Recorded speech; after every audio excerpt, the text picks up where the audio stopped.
What? We're live! Oh my God, we are here. Let's check. Hopefully we are live. I think we're live. I think we're live. I think we are here, ready for the first ever Indy Fanatics Watchalong. We are here at the Portland GP. The national anthem has just been sung and Sky Sports coverage has just gone to an advert.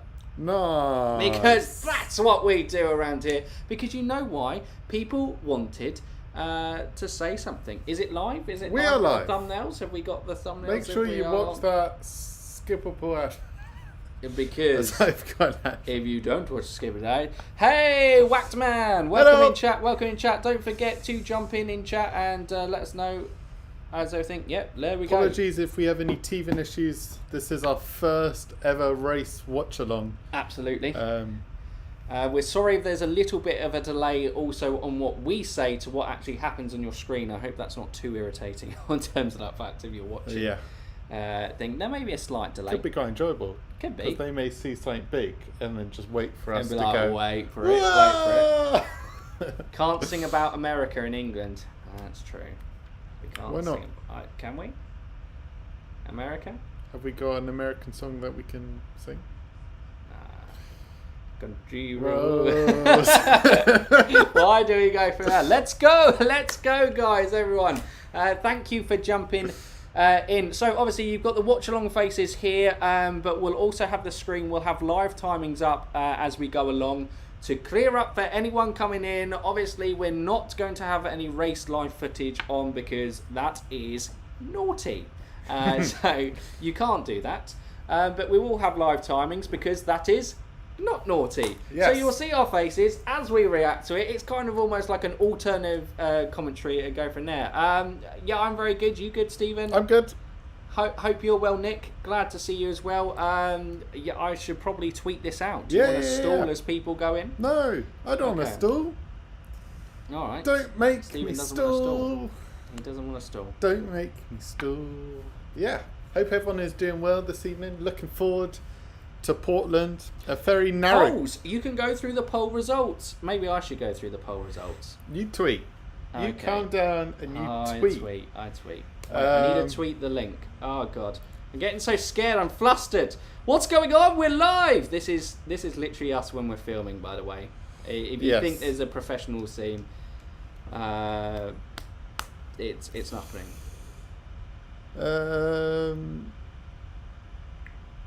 Jeez. Hello everyone. I just kicked the table. I went on a table. We're on like a professional desk. We're on a professional desk. If there's anyone new who jumps in and likes what we kind of do, make sure you can subscribe to the channel as well. Give likes. Obviously, we have a goal of reaching 5,000 subscribers for the end of the year. So yeah, maybe you watch something along here and hope you enjoy it. But we just want to keep spreading the IndyCar love, and we think this could be quite a cool idea. I should tweet. So Rodney from Indiana, hello. It was an awesome to see Ricciardo win the F1. Sorry, spoilers. Just reading what's in chat. Right. Probably maybe should have done that before. It was really awesome to see McLaren back at the top. It wasn't even a fortunate. Well, you could say the slow pit stops, but even with the incident, I think Ricciardo had that in the bag. Drove a faultless race. But yes, back to IndyCar. Professional IndyCar YouTube channel, Indy Fanatics. Oh, that we are. Professional is probably not one. Those guys sound good, but they do. They are rivals. Quick, let's shut them down. But yeah, I tweeted. I've actually tweeted. I've done it. Hello, Daniel Philpott. Hello in chat. 3-place grid drop for Max is BS. I agree. But we're here to talk about IndyCar. But we're not like IndyCar in there, but I agree. This is the thing. IndyCar don't over-police things, and I like that. F1 over-police things. I don't like that. And go from there. Greetings from California, US. Nice to hello, Atomic Hound. Champagne! Tuning in. Oh, wait, yeah, look. Wait, we haven't... Oh, God, we haven't got any champagne. No. Oh. Wait. Oh, don't pop any. I'm not gonna pop any. What do I mean, pop any? What could he possibly be about to throw on? It's the first Indy Fanatics live stream! Yeah! Yeah! Woo! I can't believe, look, there's even checkered flags. This was for my birthday. Now this is the type of content that people tune in to. This is a plain balloon, this is a boring balloon. Hello, Polo! Hello, Teddy in chat. Also, I got my Polo hat on. Stephen's obviously not feeling confident about Pato because he hasn't got a Pato hat Got on. him in my fantasy. Sometimes racing back ends hard. Absolutely, that's what I agree. Insert Polo gif here. Yep, we should really have. You just wait, Marcus is going to crush it! That would be cool. Our stream is healthy. We've just been told That's by good. YouTube. It must have a good diet. What we've done, what, by YouTube? Huh? Let's go, Grosjean! Let's go, Steelers! It was talking about the resolution, but I hope the stream looks okay. Sorry, there may be teething issues. We've been out most of the day. Hey Sam, we have as always we've announced this for a week. We've had loads of time to prepare for it, and 5 minutes before we're like, create this watch along thing. Oh my God! Oh, Charlie Stetson, hello, or Charles Stetson, hello. I feel like we have genuinely. Polo needs to pay us. Because we generally got this hype Polo thing. Everyone I see people just shouting, Polo! I've even punched Stephen there. Hello, Rodney. Cheers. Looks great. Thank you. Hopefully, you'll enjoy the live timing stuff. That kind of hopefully looks a little bit great. Cars are getting tested. Hopefully that will work. We actually haven't tested it yet. And the PNC livery of Scott Dixon is on screen because obviously Dixon and Polo are sharing the same livery this weekend. And then I did see Champ Web, I think, share on Twitter. They're going, why is everyone getting hyped about this? Like, the Marlboro liveries, the Penske's in the 90s, the Target, like, late 90s Chip Ganassi liveries were the same. Well, Target liveries for most of Chip Ganassi were the same. There were some other liveries, so maybe it's It's a pretty cool graphic they just put on the screen. If you're watching the coverage, cool graphic of how the championship win in these last few races. Ericsson is just flatlined on fifth. Oh no, someone get to Ericsson, he's flatlining. Oh no. First turn calamity today. I feel like that's a given at Portland, but let's see it go from there. Danger zone. Hail Scott Miller. Hail 13th minute. A.K.A. Chip. Oh, nice. Okay. A.K.A. Chip. Nice. It's good to see you. Chippy boy. We are indeed brothers. Roxanne, that turn one looks like turn one at Monza, kinda. Yeah, I kind of get Monza vibes from Portland. Obviously, it's not as quick. There are more braking points in Portland than there are Monza. But the back straight is very quick, and then the end is almost like a poor man's parabolica. Not knocking the Portland GP. Honestly, they built a fantastic track, and you just called it a poor man's parabolica.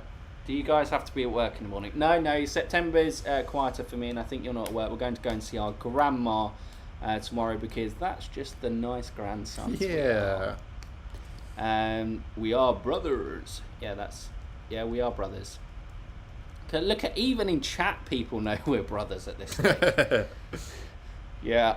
You have to be related to be both this crazy, because you wouldn't get two normal crazy people being friends like this.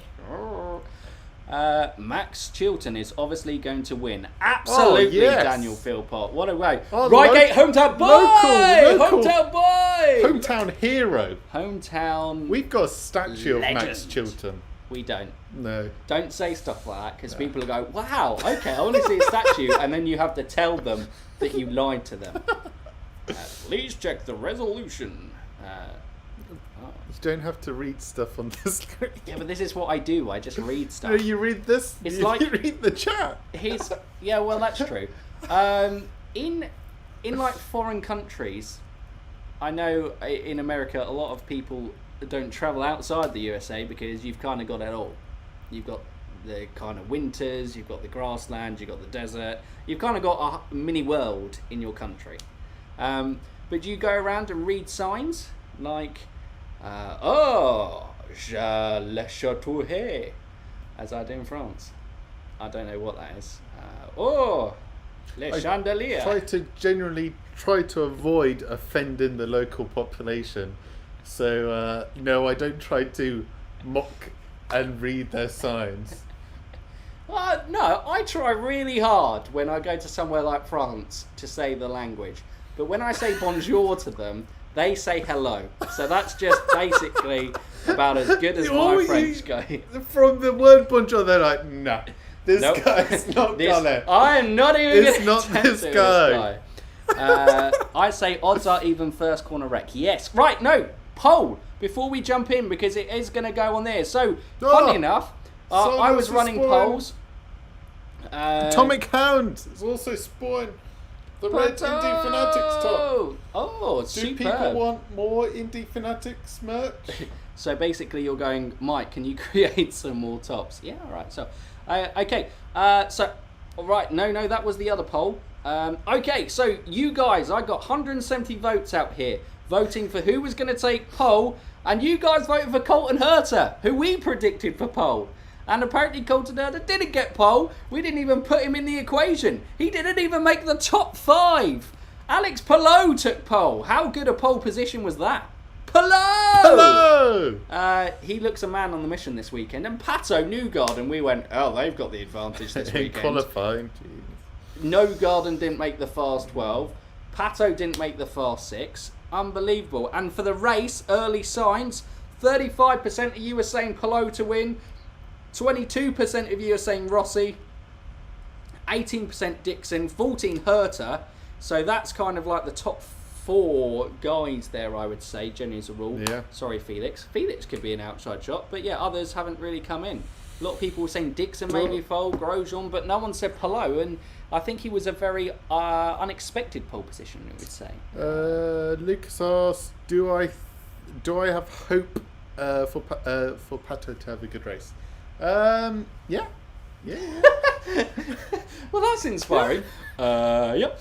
Obviously, road courses have been a bit of a struggle for Aaron McLaren. But with Felix, very impressive qualifying for him to come in. Where does he start? Starts P5? He got in the fast 6. They've got pace. They've clearly got a good car setup. So yeah, I've got high hopes for the 2 Aaron McLaren boys. And in particular, of course, Pato. I think he will lose ground, but it's damage limitation. I think Palou's going to be pretty unstoppable unless he gets unlucky. Jeez, that was We just got a some replay cars of a flying over carnage. cars. Yeah, I think that's Portland. Well, it would make sense. I think they're showing highlights of Portland just before the Portland race is about to start. Yep. Woo, good one, Mike. Palou is responding well. Draco, Rosso. Palou is responding well to the pressure. I'm very impressed by him. I think he is. I think he is responding superbly to the pressure, isn't he? He's doing a great job. Nick, that was the biggest we are not F1 moment. If Felix bumped out Pato in qualifying F1, we would be talking about it for weeks. Yes, yeah. It was crazy. That was huge. Very last lap of Felix's run, and he pips Pato. It was a mega lap. Yeah, absolutely mega lap. It looks like one of the IndyCar presenters is going around in the 2-seater. Yep. I don't know if Mario's on it this weekend. Yeah, I think he is. Okay. He was all suited up next to it. Oh, well, then it would make sense. It was Mario an on the race one. course. There you go. Wave Rod confirms it. Because we don't really get team orders in IndyCar. So they weren't really going to radio Felix to say, stop your lap. And Pato's only, he's still 7th. He's still up there. It's not like he got fully shafted. But yeah. Luke Calhan must admit, weird to see 2 PNC bank cars. It is. But apparently it happened before. Apparently Felix Rosenqvist did it in 2019. And I heard, I think I saw a tweet or someone commenting on this, that PNC are looking to kind of boost their profile in West Coast. So they therefore having 2 cars and 2 cars who are at the front of the grid, including 2 guys fighting for the championship, would make sense. That they were going from there. John Dick, Felix and Ricciardo had similar seasons up until this point, struggling in a new car and all, and I'm calling Felix to win. Oh, could be. Cool. Could be the formation lap is out there. Felix. Oh, guys, I think we should pay attention to it. Something might be happening. Okay, I'm gonna I'm gonna close Switch. us and then hopefully. Actually, I'll leave us on and then I'll try to get the timings up. Okay. So you can keep talking. Right, I'm Chat's talking. here. We're just coming up to the formation. Stephen's got the chat here. Both my sisters work for PNC. They have Dixon's car in their lobby of the skyscraper. That is so cool. Ski bump 291. But yeah, no, that's very cool. Also, congrats to Marcus. Yeah, congrats to Marcus securing a new contract. Well deserved, has to be said. Looks like the cars are forming up 2 by 2. Come on, guys, everyone, it's starting. Palou leads us, Rossi side by side, Dixon and Rosenqvist in the second. As we come round that last corner, we get set to go to green in Portland. Oh, I'm buzzing. Stephen's getting ready. He can't fully appreciate it. Look, Palou's had a great start. Dixon has got Rossi. Rossi's had a terrible start. Rosenqvist has moved up. Marcus Alexis there. Pato. Felix has gone straight. Palou, Dixon, they've got oh my God. It's carnage at A1. I hope that who was it? John was in chat saying I put $1,000 on it. Oh, Askew is out. No news. Well, he's not. He's still running, What but happened he's to slow. Scott and Palou? Elio Castro Neves is involved. It looks like Grosjean is involved. He needs a starter. Will Power's involved. But both the Chip Ganassis went round. Felix Rosenqvist went straight. What is going on? What? Portland GP. I suppose this point. The chicane at Portland is absolute chaos. I think it's fair to say. This never tends to go well and go from there. Jonathan Green. It's a parking lot. What happened to Scott and Palou were just happily going round, and then they were like, "Nah, let's not go to that apex." Yeah, I don't know what happened. Did Scott decide to go? You're going my way, son. That's my livery. Get off it. Pato's apparently leading the race. Okay. That's cool. Again, Brayton Rahal, P2, baby! Right, let's got a replay of the start to try and figure out what's going on. Rossi's got a terrible start. Palou gets a good start. Dixon has a great start. Best out of lot. Felix, oh no, everyone goes. Felix breaks. Palou breaks really early into it, and I think that's it. Goes from there. Oliver Askew somehow ends up spun around, and some went off. I'm trying to kind of fathom what's going on. Dixon had the best start out of everyone. Palou's had a good start, but coming in, I think he's been really cautious on the brakes. Obviously, it's his first time there. Rosenqvist had to take evasive action and just went straight on. Then Dixon wasn't making the corner, and I don't think Palou was making the corner, actually. I don't think he found the thing. Of course, Oliver, he's in my fantasy team. Rox, he's in my fantasy team. I feel your pain. I'm having a terrible weekend in fantasy motorsports. Do not talk to me about my F1 fantasy team. It has fallen apart. But I think another car shot round into the distance. I have no idea what's going on. But live screenings there. Tell us if the live goes from now. Askew does have some horrible luck. But luckily, guys, he's got 2 more races to prove to Rahal Letman Lanigan what he's got. That was hilarious to the two Scott Dixon and Palou.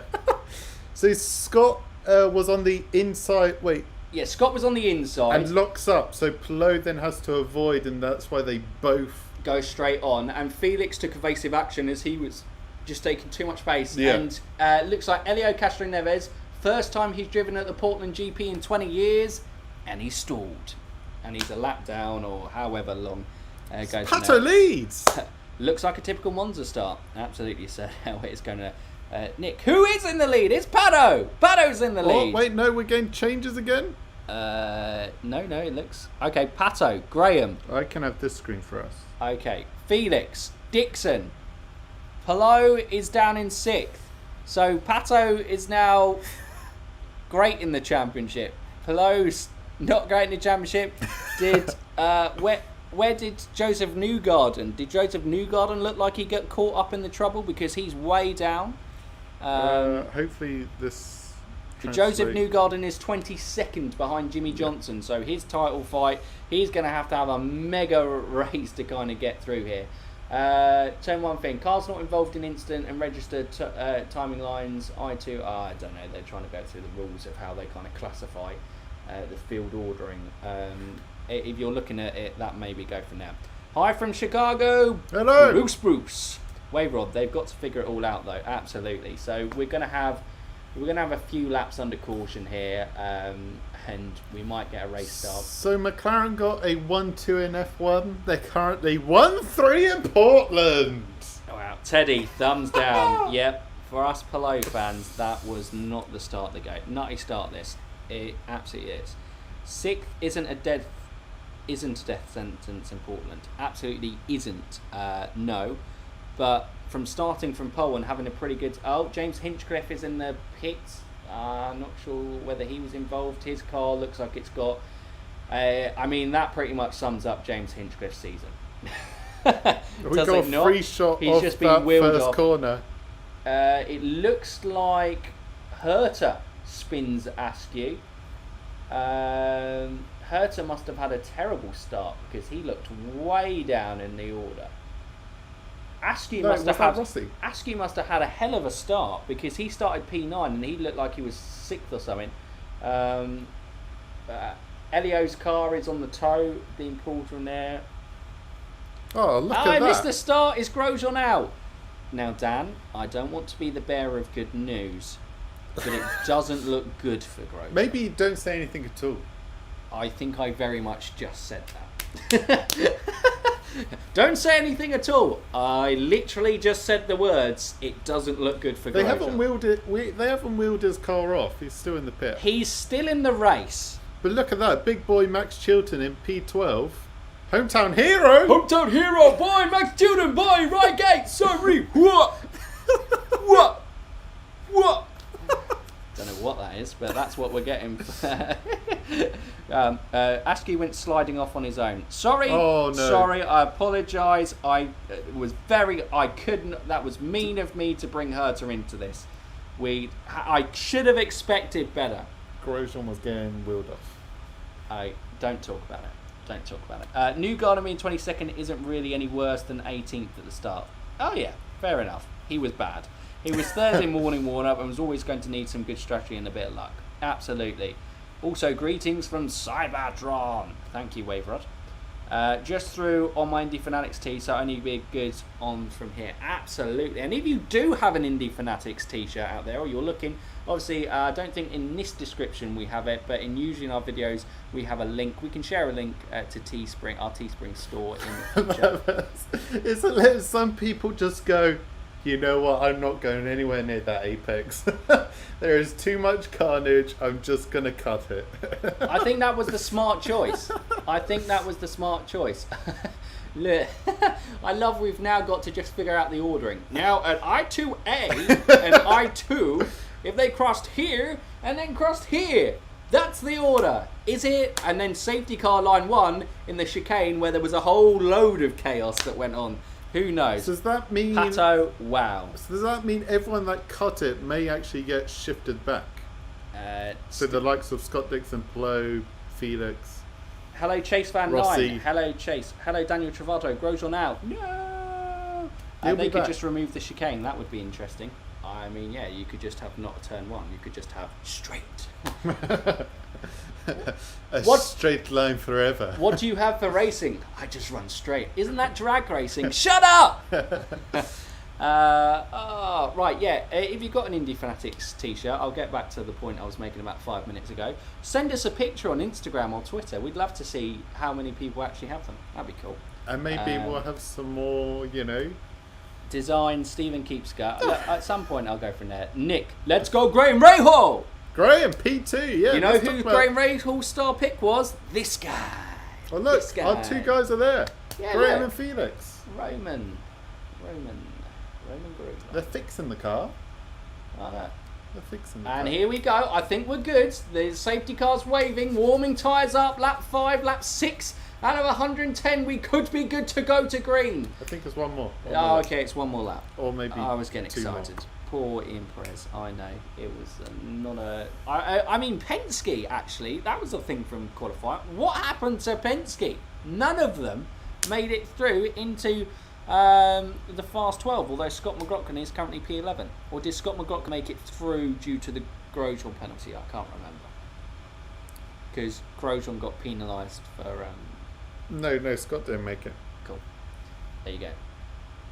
Grosjean spun, but I'm not sure if there was significant damage. I mean, he's in the garage, so it looks like there's at least some sort of significant damage. Okay, for now I see. So we need Perez Sakir 2020 kind of situation. Last to first challenge for Grosjean. But he's also maybe a couple of laps down. Yes. Well, about 10 laps down probably by the time they get out. Hinch is in the garage. Quali's got weird. McLaren 1-2 to finish. Save my words. I think that is mark my words. Mark my words. Jamie.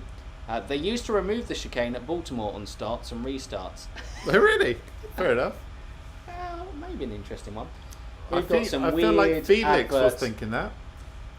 I'll tell you what, we've got an advert where nothing's on screen right now. Never mind the Buzzcocks. Do Americans know what that is? It's like a music kind of quiz show that's a little bit quirky. Indie feel to it. I've gone off. Why do you need to commentate on the advert? Well, I got excited. Like, this is a watch-along. I'm meant to commentate what I'm watching. Race.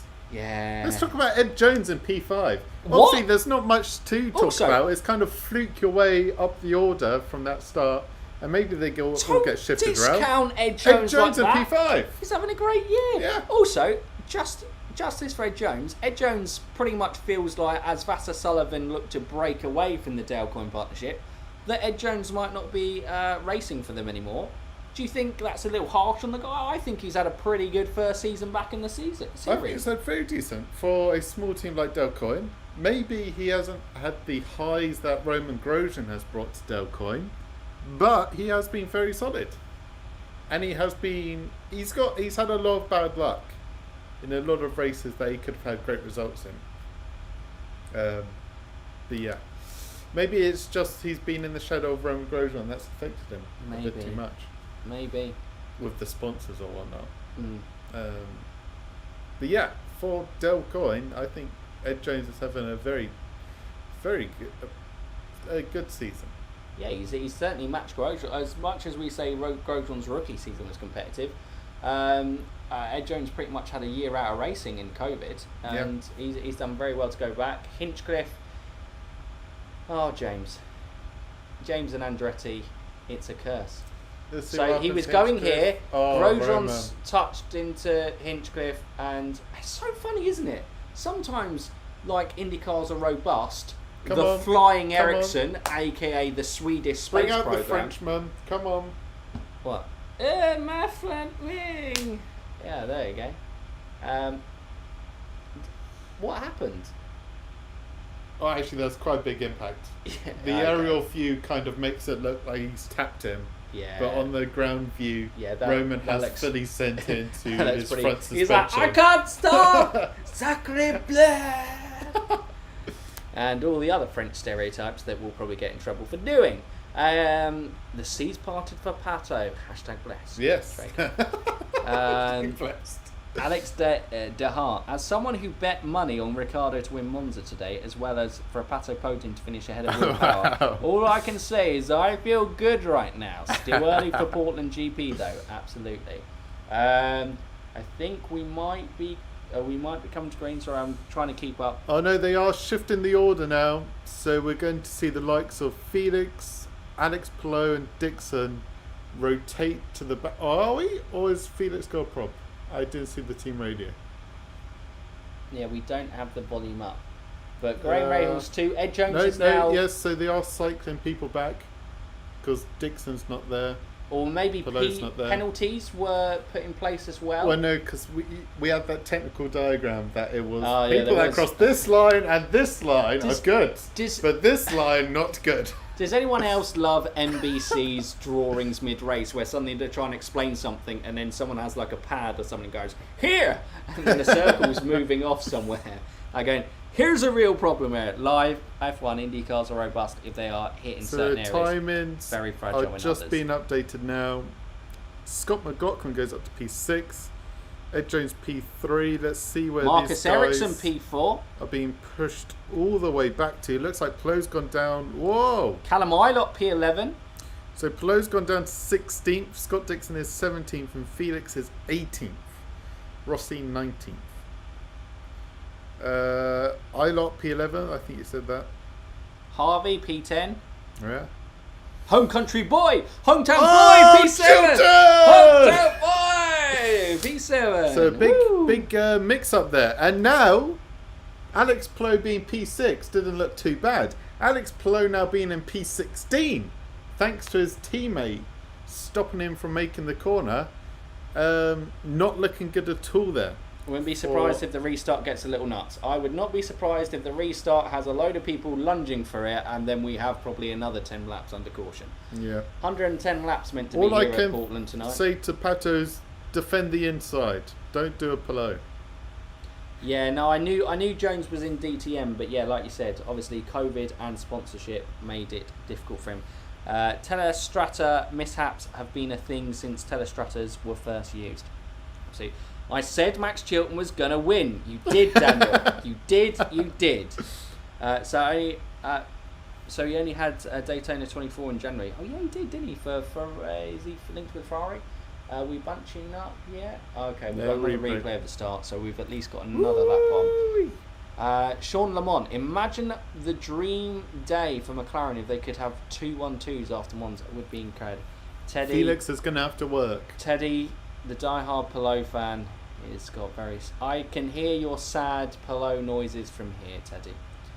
I mean, are we having a pit stop sequence? It looks like we've got a pit stop sequence because we've got some refueling coming in. Which means we are only 1 lap away from... Well, I tell you what, this can absolutely change strategies around. Strategy. God, just start the race. This is my biggest gripe. It is a little bit frustrating because cautions they've taken... are a bit long, yeah. It's now been cleared, and they took a long time to sort out the order. They need kind of sensors, but I guess that takes money. I mean, all you needed was a screen, screen stop. I mean, we had a very technical diagram in like the space of like 5 seconds. So I suppose they could have got a very technical screenshot there. No surprise, the leaders haven't pitted, but obviously those guys who were at the front now at the back have cycled, have taken a chance to go onto the alternate strategy, pick up some more fuel. I don't think there were any tyre changes. I think it was just some fuel to kind of go onto a longer stint. And now that we've got some safety car laps, maybe try and push into we are already on lap 10. So it looks like of this race. Pato is holding things up. He's getting there. We're doing one more lap of caution. Are you sure it's one more lap? Yeah, because we've got the green flag. We've got the yellow and the green. One more time round. One more to caution. Almost. This is what you waited for the first live watch-along. And, you know, we can't have the commentary really loud in the background. So, obviously, having... Graham, please don't send on. We are watching this blind, so we are interpreting images for you. Please don't send on, Pato. What do we reckon of Jimmy Johnson's livery this weekend? Blue and yellow. He looks like a minion. Jimmy P15. He is the second highest Chip Ganassi car out there. Daniel, Ericsson is going to win the championship. Of course, they need a spreadsheet to figure out who's where. They said that they are doing it by the scoring loops. I don't know why it's taking so long. I know. One straight away of green, 11 laps yellow. Oh, it is frustrating. More interviews with Elio Castro Neves, another driver who looks out of the race. Oh, God. Thank you, Portland, for creating another unnecessary wreck with that stupid chicane. Abolish the chicane! That was pathetic! Okay, let's go. We're now forming up. Okay. On our way to the home straight. It is pretty embarrassing to take this on for yellow. They definitely need to work on and take from there. Look, I understand these things do take trouble, but the process does need to be streamlined and improved. But one thing I can't criticise IndyCar for is safety does come first, but this seems an admin thing. But we go live. Pato has shot off like a bullet. Go from there. Graham Rahal is getting ready.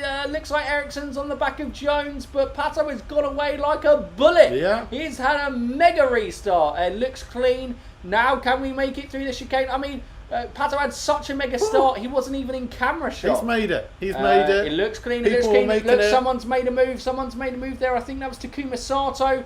At the back, Felix Rosen missed. It was tight through the chicane, but we seem to have got through okay. So the order is Pato, Rahal, Jones, Ericsson, Bourdais, McLaughlin, Chilton, Pagenaud, VK and Harvey rounds off your top 10 as we go from there. Rossi probably is going, what have I done to upset the racing gods and what do I need to sacrifice to improve my luck? But this is Scott Dixon. If you want to distinguish the two PNC cars. Whoa! You cough. He has the orange tips on the side and on the front of the wing, where Palou has blue tips inside. Rossi is a man on the mission. He looks like he is going to lunge and do it, but this is the problem, not a problem with Portland, it's the tight one, why qualifying is so important, because overtaking is then. They're down the, that was another lap. Oh my God, 3 wides, everyone had a look. Dalton Kellett does make a move there. Wait, was that Kellett? I'm presuming it looked like the Kellett livery. Oh my God, we're No, keeping up. Ilott was there. Oh yeah, it's the I think Hunkos. I think Ilott overtook Kellett and Ryan Hunter Ray run out of road to take Kellett. Jeez, nice stuff. Well done. Oh boy, Possibly. Callum Ilott, another British boy, UK. Woo! It is. No. I think Kellett took Ilott. There we go. Our timings is behind. Apologies for that. An update on timings from there. We now have Jimmy Johnson with 2 of his teammates behind. Palou in the championship. Dixon was there in the championship. He's not going to fight that one too long. So Dixon is ahead of Palou, who is ahead of Rossi. The timings will change, but yeah, that is a move on track. Dixon has just taken Jimmy Johnson, who is in a whole world of racing cars he's got to figure out. It looks like Palou's going to take him to turn 1. Jimmy's not going to fight his teammates too much, but if he can block, which he kind of did with Alexander Rossi, and make it difficult for Rossi to get past, then he probably would. Not the fact that Rossi's in a championship fight. Okay, so 14 laps of 110 gone. Pato has a less than a second lead. Rahal has kind of closed that after a dominating start, but the front two have got a little bit of a gap to Ed Jones in P3. And then it's kind of roughly pretty close with each other between Jones, Ericsson, Bourdais, McLaughlin and Chilton. And then Pagenaud's maybe a little bit of a gap behind Chilton, but everyone's pretty close. Obviously, we've only had a few laps. Goes from there. Stephen, chat's closed. Get it out! What did you do? I stuffed it. New Gardens 15. Pato at the moment for the championship is big winner so far. Kellett passed Ilott, thank you. Yep. Sato maybe. The problem with the chicane is that without it here, there is really little chance of passing. Yeah, there's a braking zone, but also there needs to be a braking zone that isn't just carnage. Chicane! Yeah. Go from there. Rahal is looking good. This is a guy who is probably one of the drivers so far this season. If that's not a commentator curse, I don't know what is. But Graham Rahal is just consistently finishing in that top 5, and he was in a great position in the championship for Rahal, Letman, Lanigan until obviously that collision with Ed Jones in the opening laps at Gateway last time out. But go from there. Don't really understand what Palou could do. Yeah, I didn't think he got completely stuffed by Scott Dixon. He kind of blocked him from making the corner, but yeah, if the caution doesn't come out, I think Palou's fine. They just cut the corner. You could arguably say 4 races in a row where something has happened to Palou out of his control. Yeah, which is crazy. Fight back his way through. Yeah, that is a good point there, Wave Rod. Love seeing Rahal in the True Sport colours. Obviously, this is a tribute to one of his dad's liveries from his final season in IndyCar, although I believe it was still the kart championship at that point. But that is a livery that does look great on track. I think Chilton is closing on the back of McLaughlin. From the look of it, that may be a position in the top 6 that is going to change. It is such a quick and fast lap here. If we have loads of laps under green, this will be a quick race. on it is a really short lap. I forgot what the qualifying times were. But yeah, for now. Stephen, where's the hat? Hello, Katie. Welcome to there. Graham's got chops today. He certainly does, Chip. But yeah, Stephen, what do you now that obviously things have calmed down? Calmed down a little bit. Everyone's settled. Not many moves being taken at this stage. Obviously, the early caution, kind of. What's the word? It's no, it's not coming to me. Words lost. Do you need me to jump in while you question life decisions? And the word is just not there. Basically, the first caution meant, tyre wear, fuel. It becomes into strategy game, doesn't Yeah. it? It becomes this chess game that you have in IndyCar where you've got to start hitting the kind of numbers on kind of fuel strategies, on kind of tyre strategies in terms of looking after those tyres. Obviously, we had those early laps under caution. It may have even tempted some of those guys that pitted, like the Palos, Dixons, Rossies, Herters, who topped up for a bit of fuel, and I think a couple changed tyres as well, to kind of go long if they wanted to make sure that they were on the optimum race tyre. It looks a lot of guys out there on the reds, alternative tyres, not too many on the primaries. So we got Pato, Rahal, Ed Jones and Marcus Ericsson, the top four, all on the reds. And then Sebastian Bourdais. Hometown boy!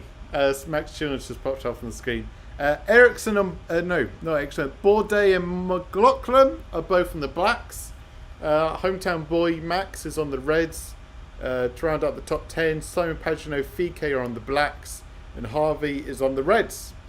Let us know actually as well in the live chat whether the graphics are alright and you find that okay with everything. I think we can have a look at them quickly, but I presume they all look good on that basis. And give us a thumbs up if you are enjoying the live stream as it currently happens so far. And all I can say is I imagine until the first proper round of pit stops, I can't imagine seeing many on-track overtakes, because I think drivers are going to want to get some green laps under their belts, hit their strategy numbers now, not take too many risks. I think Max Chilton is the guy who looks the closest out there to maybe making a move.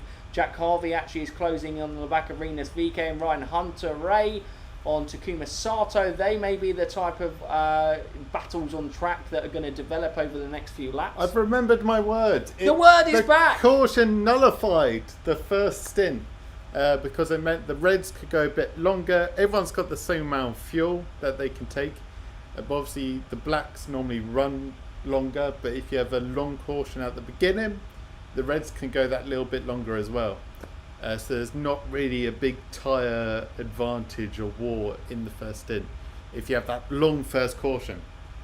We now have the championship train, as I would call it, with Joseph Newgarden being followed by Scott Dixon, being followed by Alex Palou, and Alexander Rossi wishes he was in the championship train, so he's kind of tagging on to the back of it as well. And I believe they are just behind Hunko's driver Callum Eilert, who is not having a bad debut there in P14, remembering this is the first ever time he's in IndyCar and the first time Juncos are returning to the series. Obviously, they will be racing for the last three races in the series. From P15 to P21, like, these guys are normally fighting for the top 10, whereas you've got these guys all down in P15 to P21. It's crazy. P22 you could include in that with Will Power. Of course. So yeah. Nuts. That first lap incident is really so Rinus jumbled up VK there. has made the jump. Rinus VK is in the pits. He's on the jump. He's got tyres. He's got, looks like it maybe a new set of sticker reds gone on, and obviously topped up for some fuel as he goes through there. So VK is the first one to move. Obviously teams will be watching his times closely, whether he's fitted and slotted into a gap where he can gain some time and make the undercut work.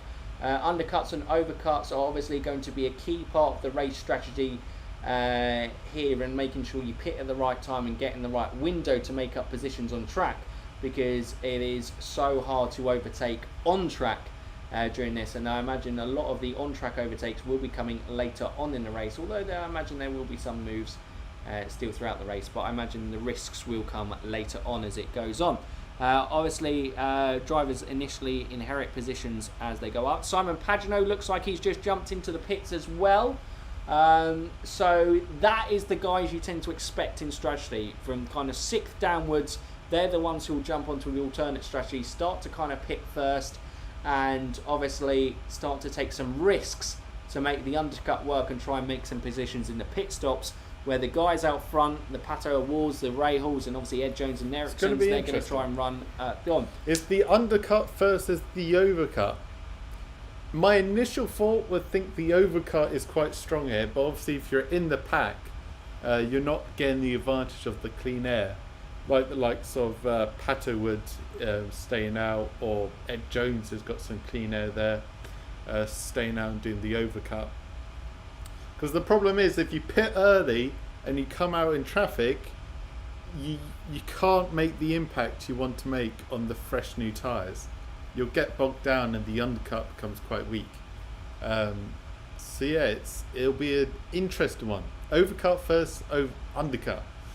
Penske are definitely a team that kind of feel like that the undercut is going to be useful though, or I imagine they're probably going to split their strategy between, well, Will Power is kind of out proceedings today, I would say, but Newgarden looks like he isn't coming in so far, but obviously we've had Pagenaud and now Scott McLaughlin pit onto the alternate strategy. Chip saying the alternate strategy surely has to come into play. Can someone explain undercut versus overcut? Stephen, do you want to explain that as I go? But just a quick one from Chris. Feels like Rahal is purposely waiting out for the overcut on Pato. Interesting one.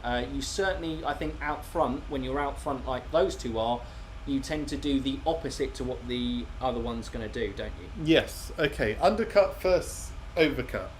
You can jump in if I don't make sense at any point. Cool. But if someone goes for the undercut, they pit early, and then after coming out the pit, they'll try to put in a very quick out lap with fresh tyres, because as you go along in your stint, your tyres get more wear on them, less grip, you go slower.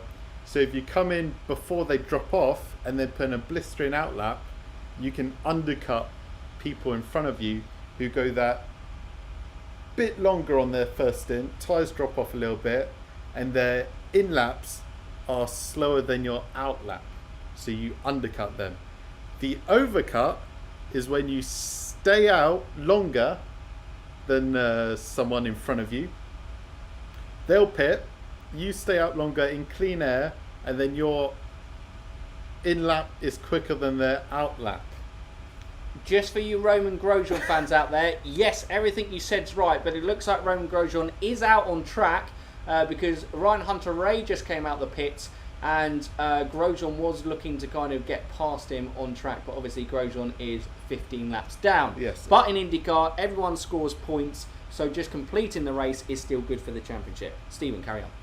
Okay, so yeah, the overcut is when your in lap is quicker than the person that pitted before yours out lap. Correct. Yes, that's roughly what an undercut and an overcut is. Undercuts work when you don't get stuck in traffic, and you can just maximize the potential of fresh new tires. If you get stuck in traffic, then you're not maximizing the grip of the fresh new tires. Ryan Hunter-Reay and Roman Grosjean had a bit of a close call. Oh my god, and Ryan Hunter-Reay has pushed Grosjean wide. I mean, it's a little bit crazy because Ryan Hunter-Reay is probably just going, look mate, you're 15 laps down, get lost. Exactly. And pretty much said get lost by pushing him into the dirt. Grosjean won't be happy about that one on the radio, but that is wheel-to-wheel racing, and racers are going to fight hard. Ryan Hunter-Reay says, I can have a good race result here, and I'm essentially fighting for my place in IndyCar. Roman Grosjean, you're taking my seat, so do one. I think I finished on the undercut. The overcut will work if you can get, if you avoid the tyre drop off and go a bit longer in clean air. Hello, Ewok from Endor. Welcome Hello. to the chat. Good to see you, obviously, from the F1 Fanatics days over here on Indy Fanatics for our first live stream and first live watch along on the race going from there. We got 35 people in chat as well. If you are new to the channel and don't follow us already, we would appreciate a subscribe. Everything helps us to kind of keep creating content that hopefully you guys love, all about IndyCar. And if you like the stream, obviously drop us a thumbs up there, and thank you for being so active in chat. Seeing a good debate between Zebu Combat and Rox in there. Obviously, if you are having debates, absolutely brilliant, and you can have differing opinions on different situations. Just keep it polite and respectful in chat, because we're all friends here and we're all racing fans. We're allowed to have different opinions, but keep it polite in chat. Go from there. If when you lads watch older races, you will see the tyre race strategy in recent thing, as in past tyres were much harder and it was common to not change them at every stop.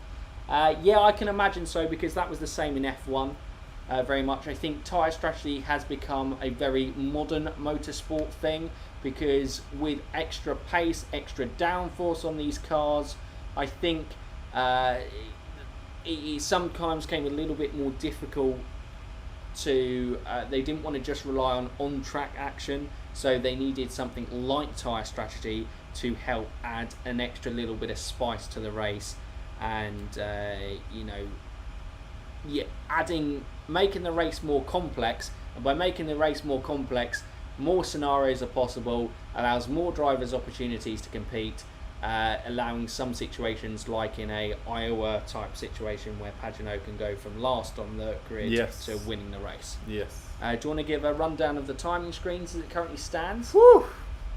What, the order? The order as it currently is. So from the non-pit stoppers, we've got Pato, Graham, Ed Jones, Marcus Ericsson, Bourdais, Jack Harvey, Takuma Sato, Kanemailot, and Joseph Newgarden all have yet to pit.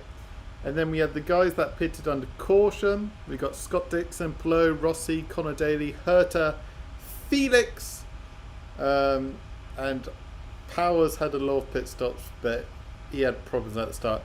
Powers in there as 16th. And then we also had Oliver Askew, and then the guys that pitted for fresh tyres recently, you got McLaughlin in there, Pagenaud, VK, hometown boy, Max Chilton. Yes, I think I covered all of them. And Keller, Jimmy, Ryan Andre. Those are the guys that pitted recently for fresh tyres. Going back and looking at that, actually, looks like, just looking at those guys at the back, so we just kind of get an idea of the undercut, whether it was working or not. Looks like Pagenaud made up places on Chilton. Chilton seems like the big loser out on that one. Yeah, I can't really tell from other situations, but looks like Pagenaud maybe made up a space or two. Is coming in, so this is where we will see whether the undercut on the likes of Scott McLaughlin, Pagenaud, whether it was strong enough to make big gains on the leader. Cheers, Don Davis. Glad you're enjoying the stream and enjoying the job we are doing. Exciting. But obviously, it looks like early stages of this race. It is IndyCar, so anything can happen. But the early stages of this race look like it's going to be the race fight for the race winners between Pato and Rahal. So this is a big moment. Sebastian Bourdais also came into the pit stop in that sequence there. So Rahal is probably putting in a hammer time in lap. And we will see, surely he is going to pit after, he's going to pit this lap. I'd be surprised if he didn't pit this lap. He looks like he's absolutely leathering it on the money. So okay, here he comes. Is he going to pit? Is he going to pit? No. Rahal stays out. So he is going to go long, it looks like, on these tyres. Yes, he is on the reds. So although there isn't much, tyre wear isn't too bad. I'm making a guess here at Portland because it's a lot of straights. There isn't much, you don't put the tyres through too much work like you would do with a more like a road IMS road course. There aren't too many heavy braking zones, but obviously your tyres work a bit, but they don't work as much as other road there's courses. A lot of left to right, so it's probably shared quite a lot between the tyres. There isn't too much heavy emphasis on one side of the car. So yeah, probably a fair point on that front. Daniel reckons the undercut looks like it's gained 5 to 10 seconds. That's obviously a huge step up as it goes from there. So Rahal, Jones, Ericsson, Harvey, Sato.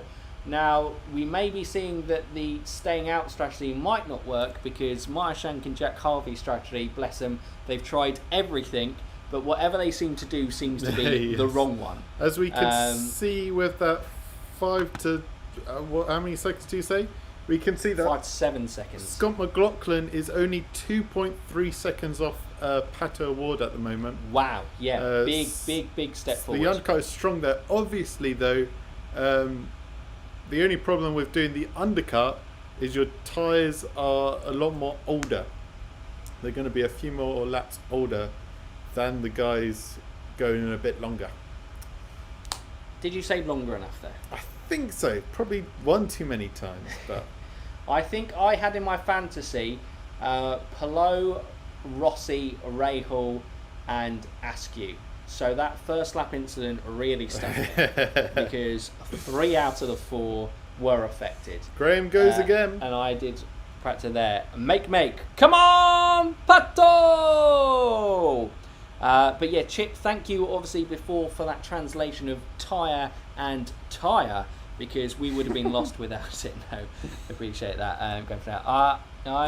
But reliance on strategy irritates me. Strategy has always been a part of it, but it's taken too prevalent a role in the past in the car because series refused to curb aerodynamics.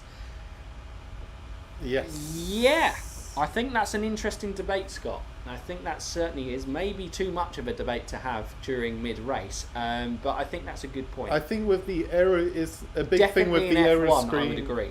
With the aero screen introduction, it has changed a lot of how the aerodynamics work, and how the car works, with how closely they can follow and make moves. Well, we know with Colton said that, and we know from Pagano as well. Colton said the whole Andretti team struggled to adapt to the aero screen adaptation. Pagano was very clear that last year that he struggled to make that adaptation. He's obviously made step forwards and improvements for this season.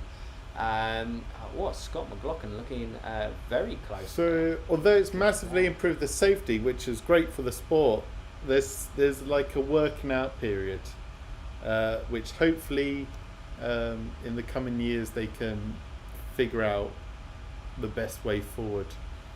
In fairness, a racing product, IndyCar probably, we think it's one of the best out there in world motorsport. So if you can back anyone to kind of figure it out, you probably back these guys. Yeah. To put together a good package, because there are less, obviously, by constricting the teams to so much, like the chassis and obviously 2 engines, by controlling so many factors, it does mean that they can make more meaningful impacts to stop things escalating too badly one way or the other. Yeah. It's looking a little bit of a weird pit stop here from Pato. The likes of Graham Rahal, Ed Jones, Ericsson are all going that little bit extra longer, and Pato's not really making any gains on them with his fresh set of tyres. In fact, he is actually losing ground on race leader Graham Rahal. Sato did start last. First lap he made up 10 or 12 spots due to that carnage at the start. Yeah. So yeah. But yeah, Sato is obviously in a great position as things stand. But I think the guys who are out are going to be on the strategy that they are going long and turning this into a two-stopper for them, where the guys who have pitted are committed to the 3-stop, I would imagine, as things currently stand. Because looking at how close Scott McLaughlin got to Pato O'Ward, if these guys were to pit now, Graham is going to come so far down. But I imagine the next stint, if he goes on to the primary tyre. Well, there's only so much fuel they can have in the car. That is also a very good point. Obviously, we had that pack, the championship chasing pack of the New Garden Dixon Polo. They all topped up with fuel. So we've got a great split string thing. Graham had a look like a good pit stop. Pato just comes around the last corner now. Graham Rahal is out. Oh my God, Graham Rahal. is out ahead of Comfortably in the Pato. lead. Comfortably ahead. It Look was- at me. What do I know about IndyCar strategy? I said that he's going to come out comfortably behind these lot. He comes out comfortably in front of Pato. I mean, I well literally done, was the Rahal Letterman Lanigan saying a boys. second ago that Graham was extending his lead on Pato. I didn't want to listen to you. That's why. That's why I didn't want to go from there. Coincidence that Pato is stuck behind Graham's teammate? Well, that's how it works, in racing. What do you guys think about the Monza GP today? It was a great race, actually. Really enjoyed that one, and we are having a great race. Now we're past the caution period here in Portland GP as well. Plenty of intrigue. But well done to the Rahal Letterman Lanigan strategy team and Graham Rahal for making that strategy work, because they've got track position. It's something that Graham does really well, fuel management. And that's basically what that first stint looked like it came down to, fuel and tyre management. Absolutely, and he was one guy from the Indy 500 this year that we were really disappointed we didn't actually get to see how his race strategy unfolded, because he looked like he was in a great position race-wise until obviously that tyre and him leaving the pits early situation come from there. Although the undercut has worked, although it's a bit weird to call it an undercut, Simon Pagenaud and Scott McLaughlin both jumped Marcus Ericsson. Or were they ahead of him already? We apologise now. We are now completely relying on live timings because Sky, for some reason, have taken an advert, which they never do. So we have no image with what's going on right now. But we've got live timings as it goes. But yeah, like I said, Marcus Ericsson... he's fallen behind Pagenaud and Scott McLaughlin. Yeah, the live timings say he came out ahead of Graham Rahal, but he definitely did not. Who's that? Marcus Ericsson. No, he'll be dropping back. There we go. He's fallen into P17 there. But obviously, Scott McLaughlin and Simon Pagenaud are on 15, 16 old lap tyres. Not sure if... Pato was caught on someone behind coming out the pits. Yep, that's good from there. NBC is on advert too. Okay. But do you guys get like a little small screen so you can still watch the race as it still goes on? I know Pato was behind... Oh, sorry. Pato got caught behind someone in the pits. Sato and Newgarden will be interesting to watch at the end, Scott Miller says, was they'll have short stints on the red tyres at the end. Yep, they certainly on that one. Jones in pit lane, though it's side by side with the live feed. Yeah, there you go. That's what usually happens. But yeah, usually we go to an ad break. Well, not when you guys go to ad break, we still get live coverage here, and either Chris McCartney or Tom Gaymore on the commentary team for us over here, but apparently that is not the case. Maybe too many people are now watching IndyCar in England. Maybe. And they're like, we need to whack ads on this. We need to make money. 44 of you lovely people out here in the live watch along. Thank you. Great support for this first live stream. That is more numbers we've ever had than F1 Fanatics live stream, so we appreciate that. But yeah, great stuff. And as I said, that 3 left. They're gone. They hate us. There we go. Yeah, split screen, but no audio. Yep. Yeah, no, we usually get the no audio bit. But have full screen on that basis. Sky are doing ads today, though. Sad noises. Sad. So Jack Harvey currently leads, but I think, like we said, Scott said there, who started on the blacks, we've got Takuma Sato, Joseph Newgarden, and they both pit. They both picked, which means Jack Harvey is the longest guy out there. So Scott Dixon, Alex Palou, Alexander Rossi are back up into P1. But remember, they did all pit after that first initial incident, but they will be due another one. They have committed to an early 3-stopper, that is for sure. But it's going to be interesting to see how long they go. And obviously Alexander Rossi, out of those 3, is on the primary tyre. But yeah, we're back on the tyres, back on the Newgarden pit. Looks all clean, looks all happy with there. Comes out ahead of Takuma Sato. So that was a really good pit stop for him, because they've beat the Penske crew have beaten Sato out. Well, they are one of the best pit crews. They are. Penske boys. The Penske boys. But yeah, as we can see, so we've got who all pitted on lap 9 after that incident. Dixon, Palou, Rossi, Daly. It's just gone. I've got them here. Stephen's got them here. I think it went all the way down to Oliver Askew. So Dixon, Palou, Rossi, Jack Harvey's just jumped in the pits. Daly, Herter, Rosenqvist, Power and Askew all on our alt strategy off the main one. Harvey looks like he's got a clean pit stop. He pits for the black primaries now. Graham and Joseph look good at this point, and they certainly do. They certainly go. What was the incident? I wasn't watching. Basically, turn 1, he turned into carnage. Some cars were spun around. Grosjean punted James Hinchcliffe. Scott Dixon took Pelot there. Felix Rosenqvist took evasive action. Oh, Ed Jones on, is that Harvey? Who was that? Yeah, it was Ed Jones on Harvey. Ed Jones on Harvey. And it looks like Harvey is going very slow. I don't think he's just come out the pits. Struggling with he's on those cold black primaries. He's got Marcus Ericsson, and Bourdais now has a look around the outside. He's going to have a look. Obviously, that is the thing. When you make an attacking move like Ericsson did, if you don't make the move, you're immediately on the defensive. But it could be a three-way attack on Jack Harvey. He is struggling. Aggressive defence from Jack Harvey. But he manages to keep Marcus Ericsson behind. Bourdais, as he exits the last corner going down, Ericsson's going to have a look. Bourdais going to have a look. VK and Hunter Ray are right on the tails as well. Ericsson is going. He looks inside. It's going to be a test on the brakes. He makes the move. Jack Harvey looks to defend. He can't. Bourdais having a look as well. He could be coming through on the inside as they go, but Jack Harvey holds a position. Oh, he goes to defence on the inside. Jack Harvey manages just about to hold on. And now VK is right on the tail of Bourdais as well. And Hunter A is there. This is an exciting pack through there. And Max Chilton, who was one of the guys who kind of lost out big time on that first pit stint. As only Joseph Newgarden is just behind him as well. So yeah, massively missed out for Max Chilton and coming out in traffic.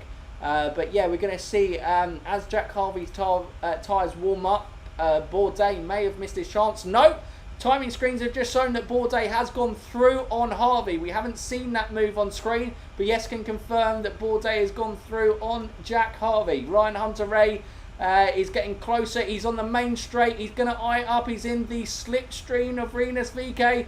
He's going to have a look. Rinus defends the inside, but not too hard. Ryan Hunter-Reay looks comfortable move there. One of the easier moves that we've seen today. Pretty clean. Rinus VK, Stephen, what hasn't he been since his cycling accident? He just hasn't been the same. I think that's fair. Whilst going on and all that incident, we had Connor Day and Oliver Askew, the next of those pitting, the guys that pitted on lap 11 after the safety car caution period. So expect, I think Scott Dixon and Alexander Rossi are just coming into the pit as well. Expect all of those guys to be making the next round of stops now. So that's the Pelot, Herter, Rosenqvist, Power, all to come into the pit stop in the next couple of laps. As we see Dixon right now, a bit slow jacking up the car there, but it's okay. It's okay as long as the tyres are on and everything's on with the refueling, but it's okay there. Dixon comfortably gets out ahead of there. Herter comes into pit lane as well. 44 laps out of 110 here, so we're nearing the halfway stage. We haven't had any cautions after that first slow caution from that period, but yes. Send them. The strategy game is going to be interesting here. Who's going to be on fresher tyres at which point? Who's going to be on the optimal tyre to finish off this race? It is going to be fascinating. Looks like we've lost chat again, Stephen, so you might want to open up that. But wow, this race is shaping up into a good one. Looks like Joseph Newgarden is all over the back of Scott Dixon. Scott Dixon came out in front of Newgarden. So that is a huge move for him. Yes. And we also now seen the last of those guys pit in. There's the Pelot, Power and Rosenqvist. Newgarden's having a look. Newgarden's having a look. He's gone outside. He breaks late and makes the move. That is a huge move from Joseph Newgarden, especially, you know, while he has to take advantage. When you get on the back of someone when they come out the pits on cold tyres, you have to make the move early before their tyres get up to temperature. And Joseph Newgarden did that, but Pelot has jumped them both. Now Newgarden can he get... He absolutely has worked. Now can Newgarden get on the back of Pelot as these tyres hit up? Obviously Dixon is on the harder primary tyres, but Joseph Newgarden is on the sticker reds. I don't know if it is a set of scruff reds. Whoa, Colton Herter goes way past Willpower there. There looks like there's been contact. Elio Castro Neves is out of the pits again, so he will rack up some points. The crowd will at least get to cheer the 4-time Indy 500 winner round a few times, if not being in a competitive position for the race. F1 could learn a lot. IndyCar pit stops are great. Yeah, they are. I think they add a lot of excitement to it. I think because they all come in at the kind of same sort of point, don't they, in the pit windows? And yeah, it does make it exciting, doesn't it? Yes. Because it's just carnage. You were touching on the tyres there. Plo and Dixon are on the blacks, and Newgarden is on the reds, along with Pagenaud, McLaughlin, Ericsson, and Bourdais. We haven't really spoken about them for a little bit at the start of the race. Since the start of the race here, and since that kind of first pit stop sequence when Rahal made the overcut work, but his gap is now 2.7 seconds over Pato O'Ward, and this kind of part 2 of the race definitely is belonging to Graham Rahal at the moment. Yeah, it's been about steady there. It was about a second at one point, extended back down to more the 3-second gap. It seems like Pato is just settling in. The race will be decided on the strength of the undercut versus the overcut. And you have to say actually now, great strategy from Team Penske on the McLaughlin and Pagenaud cars, because currently McLaughlin is looking set for his first ever road course podium, and Simon Pagenaud is in P4 just behind him. But yeah, that would be his second IndyCar podium. We always knew the rookie season was going to be developing. Scott McLaughlin has never driven in single-seaters before, so it is a huge step up for him to make. But he's definitely growing into this season, and this is actually where you want to see him start to do well, gain a bit of momentum for the 2022 season, and then you can go, wow, this kid really is something. Because, the 27-year-old, I believe Scott McLaughlin is, will be 28 going into the 2022 season. But, a great race from Scott McLaughlin so far, and a great, it looks like Team Penske are winning the strategy game so far. Yes, that's where the strength that we put them in the pre-race podcast. Penske and the likes of Chip Ganassi as well. The big teams, they've got all the data. They've got the best experience out there to come up with the best strategies. And Scott and Pagenaud have just been glued to Pato, and consequently are very much in contention for the race win. I can't remember who said it, but the first round of pit stops, the undercut was worth about 5 or 6 seconds. So yeah, it can massively change. Pagenaud, even Ed Jones is in that kind of window to jump the leader with a mighty in-lap or a mighty out-lap, depending on how things go. Absolutely, and it seemed that Graham Rahal and Pato were kind of almost a little bit in a race of their own out front early doors. Obviously, we're now in an ad break, so we can't kind of see what lap are we on. What's that? Lap 48 of 110. Okay, so it's good, more green laps. But yeah, Graham Rahal, like we said, definitely is the advantage of this stint here.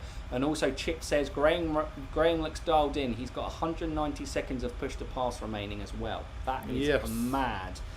In terms, really useful in go to that. Yeah, we can actually look at that push to pass time from here. Pato's got 141. Scott McLaughlin's got 136. Pagenaud 83. Jones has managed it pretty well with 115. Ericsson 83. That may cost him later on 90. Jack Harvey may have managed to keep ahead of Ryan Hunter-Reay, still in a strong top 10 position, and the best positioned in terms of push to pass outside Graham Rahal with 167 seconds. Ryan Hunter-Reay 102. Palou 127. Obviously, still ahead of Joseph Newgarden. So Palou obviously on the recovery drive, and this is what Palou has done so well this season that has led us to describe him as out-Dixoning Dixon. Yes. Because despite the setback, the race looked easy. But we know Alex Palou isn't going to have things easy, because he seems to go, if he's going to win this championship, he's got a massive uphill fight to kind of battle to get there. Obviously dropped near to pretty much the back after starting from pole position and being an incident that wasn't his fault. Yeah. P10 after the first round, well, technically second round for them, pit stops. It's a pretty good position to be in. Yeah, P10. pretty incredible recovery so far. But you just gotta. We're settling in to the second run. Drivers have to meet those fuel targets to pull off whatever strategy they're going for. Manage the tyres. If you get a point where your tyres are dropping off, you're not going to look good, and someone is going slow. And that is Callum Eilert with Juncos Racing. Juncos, that is not the return to IndyCar they want. Callum, I think, was doing all right. I think after the first round of pit stops had dropped down a little bit. This is going to be, but that car is come to a stop. If you can't keep it going, there's going to be a caution. That is definitely going to be a full course caution. He's probably going to look to put it over to the sides, but the car is gone. It's down. I don't know. Sure if he's had impact. It looks like there might be a little bit of damage there on the sideboard, or I don't know yet. And the NBC have got the highly technical drawings out with the yellow circle again. Go from there. But yeah, here comes the yellow. Dixon is Dixon, and the slide might tough to see when it happens, but no one stays on top forever. Father Time is undefeated. Scott, very philosophical, very true. Why do they have a vacuum cleaner no hose attached to their helmets? Another car Looks stopped. Like I think this is Dalton. Dalton Keller has also stopped. Yes, correct. And I was about to go on who were the big losers for the first round of pit stops, and I was saying Takuma Sato. Oh, and we got some pitters before the caution. The yellow still hasn't come out, so the pit lane is open. So Pato's pitted. McLaughlin's pitted. Have Rahul Letman Lanigan missed out on a Strachley here? Everyone has pitted behind him while he has gone for another lap. Wow, okay. It depends if the caution comes out. The caution should come out. There's 2 cars stopped on track. But you don't know. Maybe they can clear it without the caution coming out. At the moment, it is, after Scott was saying Graham's been knocking on the door. The caution's out. The caution out. The pit lane is closed. Oh, Graham. Graham has missed out here. Could this hand advantage back to Pato Awards? Oh, okay. Big loss there for Graham Rahal. Big loss, because obviously it was so important for those guys to pit, because actually it means the likes of Palou, Newgarden, Dixon, Rossi have all pretty much cycled to the front.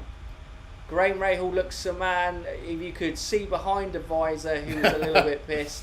He looks a man that looks deflated. That was weird. It was a really late caution. They called it there, but the one switched on, got the pit stops in before the caution. Because if you're new to IndyCar, basically, when a safety car comes out, or what is called an IndyCar caution, the pit lane is shut to allow, I presume, the safety team to get out and whatnot. So. It is so difficult when you are the leader of the race, isn't it? If you don't get your pit stop in before the caution, it's not like F1 that you can get a free pit stop. The pit lane just gets shut. So you've got to kind of chance it by going in before and hope the caution comes out. And then the pit lane is reopened 2 laps before green, I believe. Absolutely. But that's when everyone's bunched up, so it's definitely not a free pit stop at that point. It is, and I think Graham is probably going to have to take the pit stop at that sequence and cycle back, unfortunately. But he's got the pace in that car. Like we said, he's got that push to pass, so there is no reason that he can't push through. But he was on the primary tyre, which obviously is the more durable out of the 2 tyres. So maybe he is just going to bide his luck and just go, because I'm not sure actually whether Pato was on the primary, wasn't he? Yeah. But he's pitted for another set of the primaries where McLaughlin and Pagenaud have got the sticker reds on behind him. Obviously, Graham is at the front. He's got clean air. He can try to extend long still. Pitting now probably is a mistake. I think you've just got to go. You just got to run with it and try to get as many laps in. Hope Pato gets stuck in traffic and you can pull off an overcut still. But yeah. Sam asked for a half race update, as obviously we are now under our second caution period of the race. I'll be back in a second. No problem at all. Chip just said, but as PT says, yellows breed yellow, so who knows? Yeah, absolutely. Another poor timed yellow, a well timed yellow for a driver can certainly move it in. Who is going to win at this point in the race? Well, I think it now brings the likes of Palou and Newgarden back into a strong position. So I'm gonna put them back in contention for a race win at this stage. And obviously Scott Dixon drives so well here at Portland GP. I believe the last race, 2019, was the first race that he finished outside the top 5 in Portland in 14 years or something ridiculous like that. So that's crazy. And Pato, I think, now is in a strong position. He's ahead of Scott McLaughlin. He's got Will Power and Oliver Askew in between himself and Scott McLaughlin and Simon Pagenaud. Rinus VK has put himself in a good position, but it depends. If the guys like Pato, Scott McLaughlin and Simon Pagenaud cycle to the front, then those are the guys who are going to be looking to it. But yeah, I think the strategy of you've got Joseph Newgarden on the sticker reds, this is massively helping him, because under safety car, under caution, you're not obviously eating into that tyre life so easy, so he can extend and he can get more laps out of this red tyre stint without kind of working too hard on the tyres. It depends what fuel numbers he's got to hit, but it means that the tyre life issue should be pretty easy to hit. Pelot and Dixon are on the harder primary compounds. I'm not sure. Ed Jones, Harvey and Rahal are all in that same one, so they will be staying out, and I imagine hoping for another caution later on in this race to go from there. But who is my prediction to win from this point? I'm going to put Alex Pelot to win the race. I thought Alex was going to win the race from pole. I don't know. I might have just moved it up a little bit. We'll move it down. Okay, sorry, Stephen's sorted it out. Stephen, who you reckon's going to go? We just had the Rahal Lennon Lanigan strategist for Graham Rahal speaking. I'm not sure what he said. Did he give? If anyone heard what he said, we didn't, because we can't hear the commentary. But if he gave any wisdom, please pass on your wisdom to us. Well, Scott reckons it's in Graham's favour because he's only halfway through the stint. Draco, lots of crashes ahead. Well, actually, yeah, remember, because Graham did run those extra laps out. He did, before having to pit with Pato, and he did go quite a few laps further. So that may have also played a factor in why they decided not to pit, because obviously they are on the primary black tyres, and if you pitted then onto off those tyres, then it was maybe going to make the stint more difficult long term going on there. By the way, your feed Sky's ahead of mine by a couple of minutes. Sorry, Draco. Hope obviously we don't ruin too many surprises, or you're okay with that. I think you can probably maybe pause and go a couple minutes behind on our stream to kind of rewind us, sync up. But who do I think's advantage is a bit crazy right now, because we've kind of got 3 different strategies going on. We've got the Graham Rahal, Ed Jones and Jack Harvey, who stayed out under safety car but came in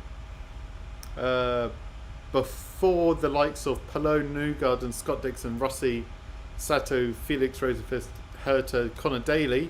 They're like the second group that pitted the latest and didn't pit again. And then you've got the likes of Pato. Was Power in there? No, Pato, McLaughlin, Pagenaud, Ericsson. Yes, who pitted the earliest, roughly, and obviously all came in for new tyres. It's all over the place right now. There's some great track stats up, and there's 7 different winners in the last 8 races. Farthest back winner has started from 20th, which was Takuma Sato in 2018. Fewest laps led by winner was 1, and I think that was a Joseph Newgarden in there, but I might be wrong on that basis. It's so difficult to tell which strategy will work, because it really depends on if more cautions fall. And although it is frustrating, obviously, at the start of the race, having so many laps under caution, because you've waited so long for the race, and you want things to just go green. I think now that we're looking here, maybe it's only just the 1 lap. This is the final lap. Penultimate lap before we go on to caution. This is the final lap. Yeah. Oh, sorry. Yeah. Final lap before we go on to green laps again. But yeah, cautions do breed cautions. But hopefully we get some more green track running. But the difference in strategies, the difference of where people are in their races, does lead to an interesting element to this race, where obviously we know Portland is a little bit difficult to overtake on. The only really key one is probably mainly on that straight going into the first corner without breaking someone into the chicane. It causes chaos at the start of the race, but actually during the race it does lead to some pretty good overtaking action. And then the sequence of corners out of that, we actually did see some overtakes on the back straight. I think it was who was it on Jack Harvey? I'm trying to remember now. Can't escape me. Someone did it. I think it was Marcus Ericsson on the back straight. Rahal will lead us off in a moment. It's wild. It's just kind of which strategy comes out on top. There's a group of drivers in each like mini group here. And we go green. Graham Rahal leads the pack.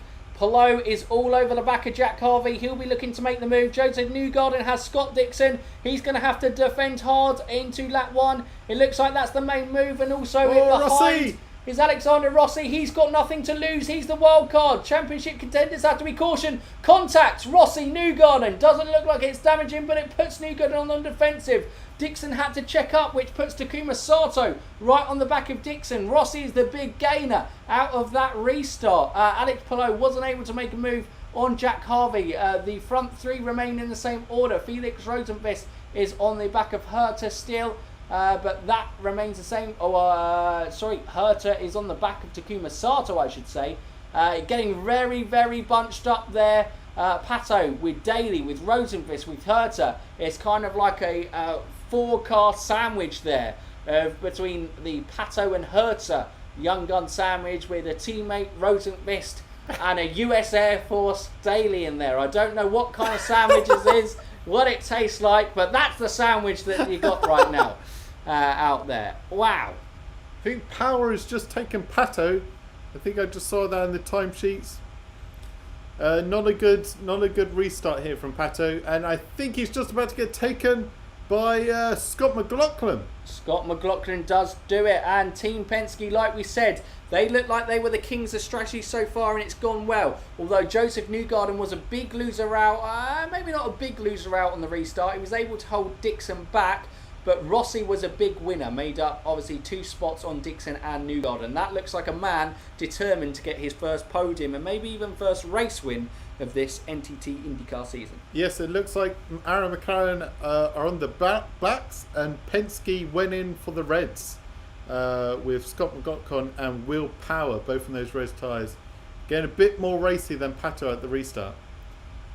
Woo! 59 laps now of the 110 laps for the Grand Prix of Portland this weekend. Cautions haven't bred cautions as it is, but as I've just said that, it's going to cause a caution because, hey, commentators curse and all that. I think. Looks like Rossi is having a look at Palou. Remember, like we said, going into the weekend, Herta, Rossi, guys who have been competitive, guys who have pace. They are wild cards. They're not in the championship fight, but they are guys desperate for wins and desperate to kind of improve their stats within the series with feeling that kind of...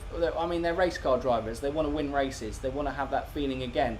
But Rossi didn't make the move, which means that Newgarden is all over the back. He may have a look down the back straight here as it go. Will he be close enough? I'm not sure. Or will Rossi get back on Palou? We're riding on board with Newgarden. He is in the slipstream, but not close enough to make a move. Either is Dixon on that basis. Whew. Oh, God, I can't You know keep what? up with this. Thinking about this, I think championship leader Pato and obviously the other guys that pitted just before the caution may have got it wrong, because I think Rahal can still finish the race with only one more stop, and if he does that,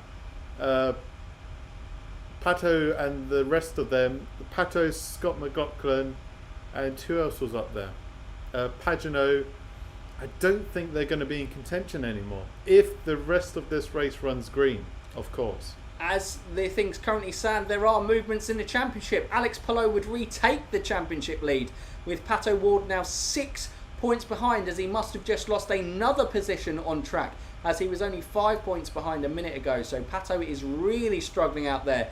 We said Aaron McLaren are usually good on the restarts, but that is something that has Yeah, big time missed out Well, for him. I think it's the tyre advantage for the Penske drivers that went past him. Yeah, Joseph Newgarden, well, yeah, like we said, Pato was on the primaries, wasn't he? Yep. And we did state that the Penskes were on the alternative, quicker compound, and that has definitely helped for track position and left Pato a little bit of a sitting duck out there.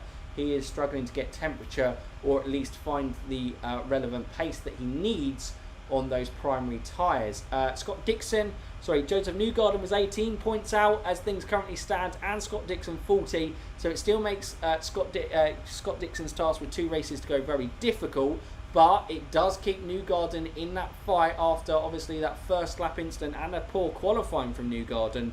That is definitely damage limitation, and Palou, he looked like he would retake the lead after qualifying, but yeah, it's been a trouble thing. There are still over 40 laps to go. Yep. Still a lot could go wrong in this race, but yeah, as we know, these last 3 races there are going to be changes, plenty of twists and turns in this championship like we've had, especially in the last 3 races. It's going to be crazy from there. So I think just looking at, obviously Graham did on his first stint he did 35 laps, and that was obviously with 10 laps of caution. So I think he needs to get around the 75 laps on this stint to do it in one stop.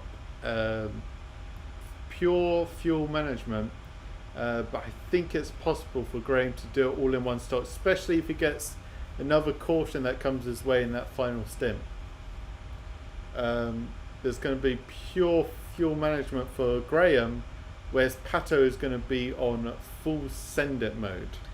Some thoughts from Joby in chat on Jones. Jones is fast but inconsistent, and always seems to be in the middle of drama. That's probably a fair point. And a note for Graham Rahal, unless the kind of readings are wrong, but he's a guy who still hasn't touched that push to pass button. Still is on 190, so is looking in a great position as things currently stand. Other guys in strong positions, Jack Harvey still is, Palou, Rossi, Newgarden just about, Dixon, all have over 100 push to passes, and also Takuma Sato, but he is on that red primary tyres. Scott Miller, I think, was saying that the guys on the primaries now will wait as long as possible to make that final stop, so they can have as short a stint as possible on those sticker reds. Yep.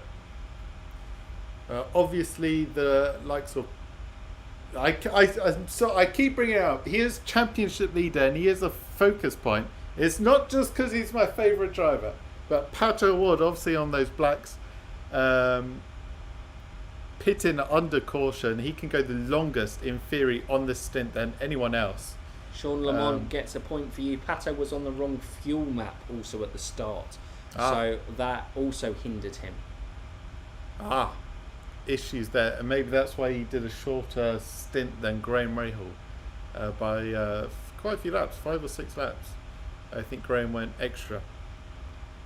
Oh, it looks like Sato is going to have a move on Dixon. Whoa! He's right on the tail of him, and remember again, now we're in this kind of late season, you see these battles on track where guys who aren't in championship fight, they're just going to maximise points, fighting for kind of positions. If the rumours are to believe, Takuma Sato's probably fighting for his IndyCar career life, because it's heavily rumoured that Jack Harvey, for it to be yet to be announced, will be driving for Rahal, Letterman, Lanigan in place of Takuma Sato next season. So Sato, if he wants to continue in IndyCar or in Indy 500 only entries, needs to show up in races like this. So he was trying to go for a bold move on Dixon. Dixon manages to hold that position and does not lose out there. But like we saw with Alexander Rossi on the restart, could go full send on the inside without really having to worry.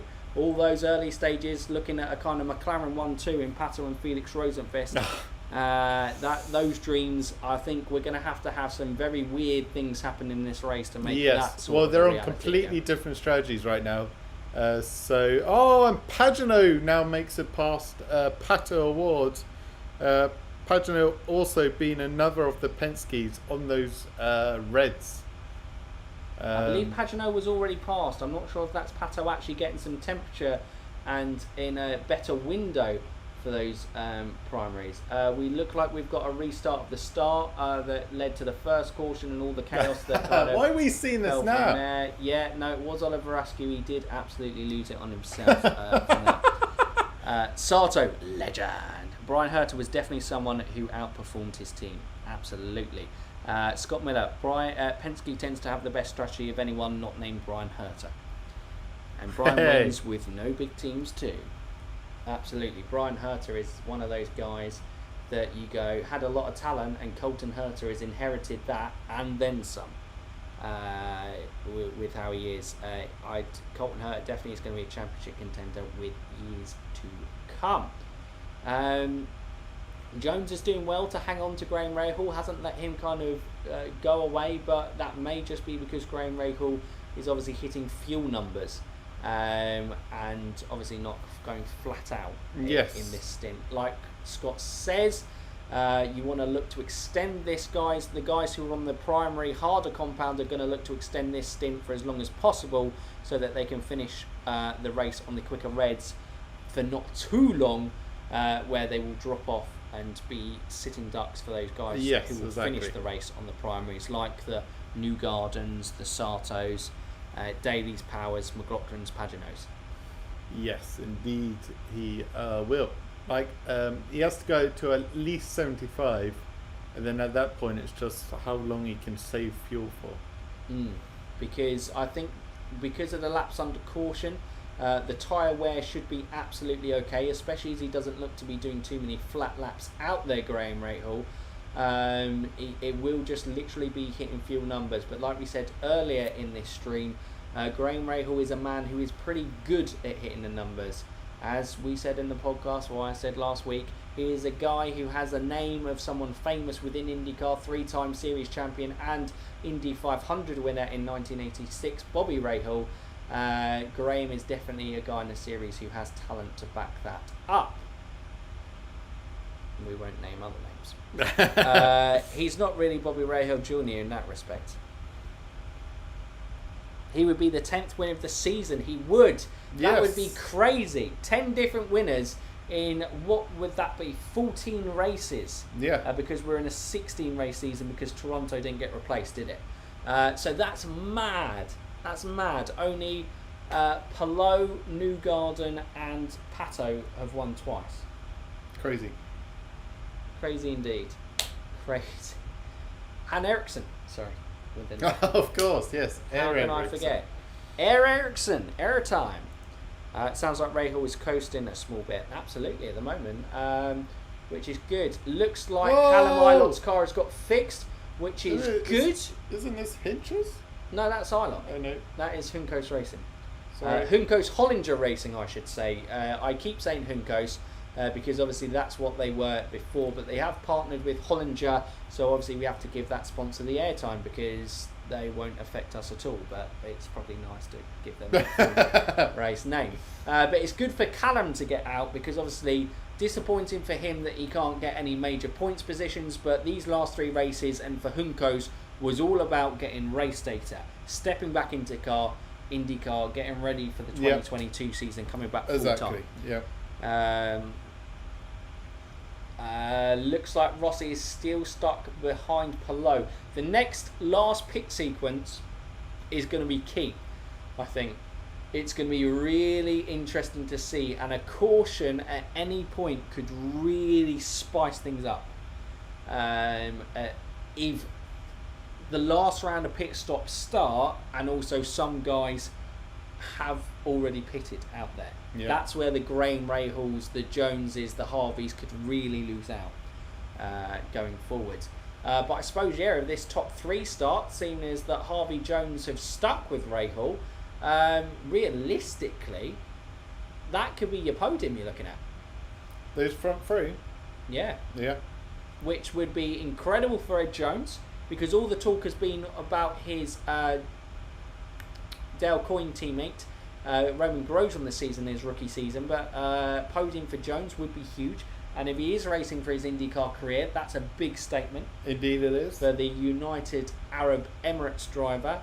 And Jack Harvey obviously wants to finish high with Rahul Letman Lanigan. Don't discount him from a push at the end here. He's a man determined after seeing, obviously, Elio Castroneves get the team's first win, and what a win that was at the Indy 500 this year. Yeah, don't discount him going all out for a win as well.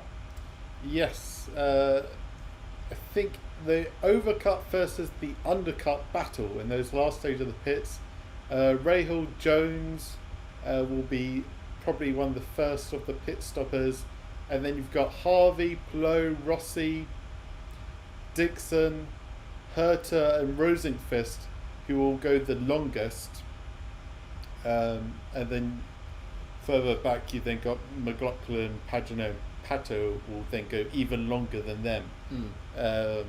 So yeah, Rahal could go for a early stop, but he will probably be forced to be one of the first pit stoppers, just because he's wait, no, was I reading that incorrectly? Wait, let me check. Stephen's at a pause. While Stephen waits for a pause, I'll just catch up some things in chat. Ewok from Endor, obviously explaining you guys necessarily new to IndyCar or just need a little bit of help and understanding. In IndyCar, every car that finishes the race scores points. But if you retire from the race, I believe you do not score points. So therefore, the benefit, even if you come out like Callum Ilott is now 20 laps down and Castroneves is 19, Grosjean is 15 laps down. Even if you come out that many laps down, you still have the ability to, I think, score 5 points, which is important for the team, but you can also get data out. You can obviously repair and fix the car and send it back out. So I was speaking the words. You were speaking the words. That is good, yes. To know. Jones is obviously Rahal and Jones are on the oldest tyres out there, and on the least fuel left, probably, depending on fuel management with the rest. And then we've just got the flashbacks to the last time that Graham Rahal won in IndyCar, which he won the weekend at Detroit GP back in 2017. Won race 1 and race 2 of the doubleheader there at Belle Isle. But yeah, Graham, I think like Scott has been saying, he's been knocking on the door for a lot of this series. He's looked in good positions to win races. He's had a great season so far. He's had great pace through, great consistency. You got to say, if he goes on and wins this race, I don't want to jinx it too far, it would be well deserved. I do hope that he manages to get it under the line, not only because he's my star performer and winning the race would 100% make him the star performer this weekend, but also it would be great to see Graham Rahal get a victory in the series this year. I think his driving this season has merited it. Yeah, he's been fantastic. Sure. Yeah. Crazy, thanks. No problem at all. Ewok from Ender, glad we could help from there. Scott was saying there were 11 different winners in the Naughty Naught and Naughty One kart season, but there were also 20 rounds in the season. So in terms of different winners to races per round, it's a pretty crazy number so far. And you could still get an Alexander Rossi win at somewhere like Long Beach and go up to that kind of 11 different. Graham is in. Graham is in lap 74, so it's right on the cusp. It's going to be a mega effort from him to fuel save on this last stint. He's right on the cusp of what is possible here. So that is 35 laps on the red primary. No, he's got another set of primaries to go on. So that is probably why he feels comfortable pitting this early. I feel like these two are going to need a caution in this last stint to comfortably make it. Because he did 35 laps on his first stint, and then this second stint he's done 30 laps, and there's still 35 laps to go. Now this is an interesting one on here. Graham Rahal obviously put on the primary tyres, where Ed Jones has put on the sticker reds. So now I would expect it as we go into these set of sequence of laps. They were pretty much on each other out of the pit, Jones and Graham Rahal. This is the time where Jones has tyre advantage. If he's going to make a move to try and win this race, now would be that time. But Jack Harvey is leading at the Portland GP. I believe this is his first ever race here in Portland. there were quite a few first-time racers who had never kind of driven here at Go From There. Graham Rahal, actually, I believe, up until today, had only raced about 4 laps out of 210 or something. Jeez. He'd had a torrid time kind of Portland GP in the past, so he will just be glad to get some laps under his belt, but certainly will be wanting to secure the win going forward. It's going to be a mega fuel save stint for him, though. It's going to be a struggle. It's going to be a struggle. But yeah, if a caution comes Graham's way now, I think he's completely set. Jack Harvey now pits. So out of those front 3, so Alex Palou now inherits the lead. Newgarden, Sato, and those are the guys that are pitted in this group. I think Harvey goes for the sticker reds. I'm not sure if they're scrubbed. They look maybe like a scrubbed set of reds there that he's gone on. If people are listening to the commentary over us as well, you may be able to go from that. Newgarden now goes onto the reds. Oh, looked a little bit of a slow pit stop for Newgarden for me, but he has still maintained his position ahead of Sato. He may be just getting a load of fuel. Look at this! Harvey has jumped Graham Rahal, but Rahal's got his tyres more up to temp. Graham's got to make this move early, otherwise Harvey will have the chance to heat up his tyres. The only problem is there that Graham had to really slam on the brakes on that chicane, so he lost all momentum that he had, not taking Harvey on the move so he could make the corner. So Harvey's been able to set himself into a little position. Like we said, Meyer Shank, Jack Harvey will be desperate for a win. He is in a great position if these guys then cycle to the front at the next round of pit stops. Graham Rahal is not close enough down the back straight, so he's going to look to have to line up the move through the last set of corners to get out ahead. Otherwise, well done Meyer Shank pitting. It may be done already because Rahal will not be able to push this too much because he won't have the fuel to spare to go into the high engine modes to attack Harvey here. He's in ultimate saving mode, and I think Harvey has got position here. Well, also Harvey does. Now Graham Rahal, having been on that harder compound of tyre as well, he's got to bide his time. He needed to get out immediately in front of Jack Harvey, but he wasn't able to. Jack Harvey was able to hold on to the move, so he inherits the lead theoretically when the guys at the front pit. Alexander Rossi comes into pit row. So we're now going to look at that sequence of Palou, Dixon and Rossi, Herter coming to pits, Rosenqvist, Power. They're all going to come into the pit stop sequence because they're now at risk. If there is a caution, then those guys are definitely out. They're gone. Yes. See you later. Maybe the race is coming back to Scott McLaughlin, Simon Pageant and Pato Ward, who are going to be able to fully send it in their current stint and their final stint, which will be a short one. And I presume they, Pato will have reds. I'm not sure about the two Penske boys, whether they'll have to finish on the black tyres. Oh, it's all heating up here, and I feel like the race lead, the potential, you're bigging him up immensely, but with Harvey coming out ahead. So just to put into context here, Rossi has come out ahead of Harvey. Oh, there we go. Rossi has come out ahead of Harvey. So Rahal is now looking like he's missed out further big time. He is on the primary tyres. It was slow. And now Jack Harvey, Alexander Rossi are on the sticker reds, the faster compound. But Graham Rahal just needs to stick into them because those guys' tyres will drop off at the end of this race. Let's see where Palou and Herter comes out. It looks like the overcut is the winning strategy right now. It will be the last Rossi comes down the main straight.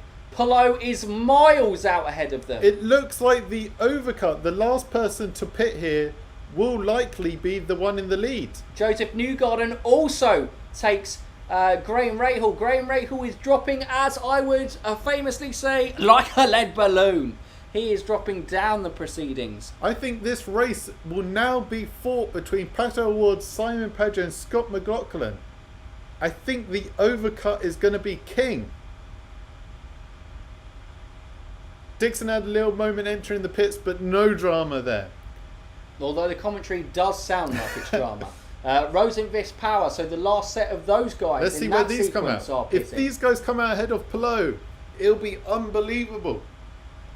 This is all on. Chip Ganassi won. This is huge for Scott Dixon's championship hopes. He needs to get out ahead of Palou. He needs to get out of ahead of Newgarden. He's coming down. Who's on the main straight? Where is he? Where is he? No, Palou is out in front, but he is out ahead of Rossi. So he has jumped Rossi in that. Can Rossi jump in now though? And Rossi gets him. On the new tyres, no chance. Absolutely no chance there for Scott Dixon. He was a sitting duck for Alexander Rossi. Now he's a sitting duck for Jack Harvey. Jack Harvey, can he get close enough down the back straight? He's all on the tail of Scott Dixon. It looks like Scott may have gone one lap too long for the overcut to work for him. So it's going to be all about timing for Scott McLaughlin, Simon Pageant and Pato Award, who are surely still on full send-it mode and will be able to push more than these guys are currently pushing right now. Absolutely. A shout out to Jimmy Johnson, who is genuinely running P6 in the race. I know obviously he will cycle back, but he's on the lead lap, he's still competitive, and he has cycled, I think, for the first time in a race. I might be wrong, he might have done it on maybe one other occasion, but he's genuinely cycled in on pit stop sequences into the top 10, yes, which I think is steps forward for Jimmy Johnson, so that is actually positive for him as well. So congratulations on Jimmy, improving and keep working hard every day to make this IndyCar dream of his work. I mean, a top 10 result for Jimmy would be incredible. We've gone to an advert. Wow. Whew. Okay. This is going to be a crazy finish. It's all spicing up. It's going to be, if they time it perfectly, I think this race is, I'll say it again, I keep saying it, between Pato, Simon Pageant and Scott McLaughlin. So long as they don't run too long on the overcut, advantage, I think it's in their court. The ball is in their court. Absolutely. Wave Rod makes a big point here. Longer you can go to, the shorter you can fuel to. Quicker stop and less of a weight disadvantage there we as go. Well. So PPR 11, I think you're a little bit harsh on Graham Rahal there, that he couldn't get past Harvey on cold tyres, because obviously, yes, he had the harder primary tyre on, which I think Jobe made on that point, and also he was carrying a little bit extra fuel as well. Yes, he does have plenty of push to pass in the locker, which is going to play into his benefit going forward. But yeah, wow, okay, so Joseph Newgarden, yeah, this is going to be interesting. Looks like Pato is pitted. Pato is in the pits. We haven't got coverage right now. We don't know how close this is or where he is. Sky, NBC, give us coverage again. Come back. This is a huge moment in the race. What are you doing? It looks like Pato's completely gone. It looks like Palou, yeah, no, Rossi, Pato Dixon. is out of equation. Pato is out of the equation. He will be on those faster sticker red tyres going onto it, but he has got a lot of moves to make on track if he's going to come into equation. He comes out ahead of teammate Felix Rosenqvist, but Pato Award, yeah, looks like McLaren again. It's their critical of their race strategy on the road courses, and again it looks like the overcut looks strong. The out. overcut looks strong, but I was completely wrong. It's such a sequence. This is where it is, where you're finding that optimal time. You've got to also imagine the window that you're running in, where the clean air is. Who's going to be on what times from there? The yellow flag helped Palou. Absolutely, it did help Palou. But, you know, also the yellow flag at the start definitely didn't help Alex Palou. Yes. So he may have benefited from one yellow flag, but there is another yellow flag that didn't benefit him. It's going to be interesting to see where Sebastian Bourdais, Marcus Ericsson, they'll definitely drop behind. Scott McLaughlin, Simon Pagenaud, these are the guys now in the pit window. It's going to be interesting. Alexander Rossi, Alex Palou, Alexander Rossi and Scott Dixon. I genuinely think that is the podium that I predicted on Fantasy. Can anyone tell us what happened to Pato? He is now P16. Has he had a big off? We still have no idea. Championship leader is no longer the championship leader. and he's going to be quite some way off Alex Palou at this point. We did think the strategy would be the one that kind of disadvantages Pato O'Ward, and as things currently stand, it goes to Newgarden moving up on spots. But if Palou can get a race win, that is huge at this stage of the season. Absolutely huge. So now we have the last guys to pit, theoretically. I think, no, that is just last guys to pit. McLaughlin, Pagenaud, Bourdais. Ericsson stayed out. Scott McLaughlin onto a fresh set of sticker reds. Pagenaud's pit stop looks slow. It wasn't the greatest pit stop in the world for Simon Pagenaud. What was I talking about? The overcut, the late pit stoppers have not benefited that greatly. Well, at all. It looks like their pace was not good enough to make the long stint before the last work. And it looks... They've all lost out. Well, Graham Rahal still has come in ahead of them, but it looks like the alternative strategy today is the strategy that is going to pay off big time. That is Felix Rosenqvist making a move on Scott McLaughlin as well as he moves up into P7. Joseph Newgarden is head here. Let's look at the push to passes. Ericsson just comes into the been pit. spun. This could be a caution. This if he can't get it going. This is a caution. He may be able to get it going. No, Caution's out. It is a caution. Ericsson in pits. It's a full course yellow. Full course yellow. He's stalled. This doesn't really change anything other than... It gives a chance from the restart. Does it help Ericsson? No, possibly. No. He would have lost more without the caution. So he has done okay here. It wasn't willpower on his teammate again. Or is Pagenaud... his teammates again collide. But that is more on Pagenaud. He's tried to send on the inside but hasn't got the car rotation. Pagenaud has gone for a gap that was always closing in on him. I wouldn't say that he was alongside. They're allowed to fight hard wheel to wheel. He wasn't really. He just went for a bit of a lunge. And you know what? Power's left him plenty of room there. Yeah. Pagenaud just hasn't made the apex. So that is all on Simon Pagenaud there, bringing out this caution. 87 out of 110 laps gone. I can't believe it's all gone wrong for my boy Pato. Ericsson out ahead of 6th.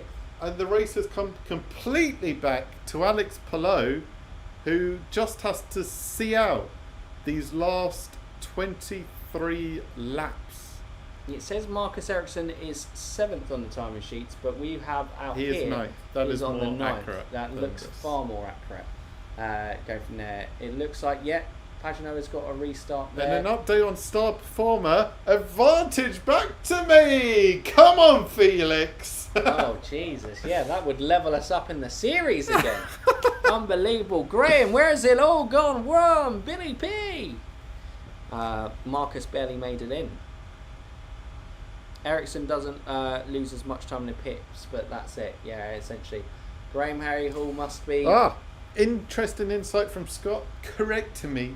It's better to go have a long last pit stop on a road course and a short last pit stop on an oval, which is why we've seen the likes of Palou, Rossi, Dixon and Harvey, Newgarden all cycle to the front. But Graham Rahal, the big loser there. Well, I think his one was a slightly too early, his pit stop, so he had to go into fuel safe mode. He lost out on Jack Harvey, and also he's on the wrong set of tyres. Yes, of course. Everyone had a set of sticker reds to go on. Graham Rahal clearly didn't have an extra set of reds to take into this final stint on the primaries, and that is what has really cost him. Because if he was on the reds, I think he would have taken Harvey, and he would be around about where Harvey is now. But instead, he dropped off.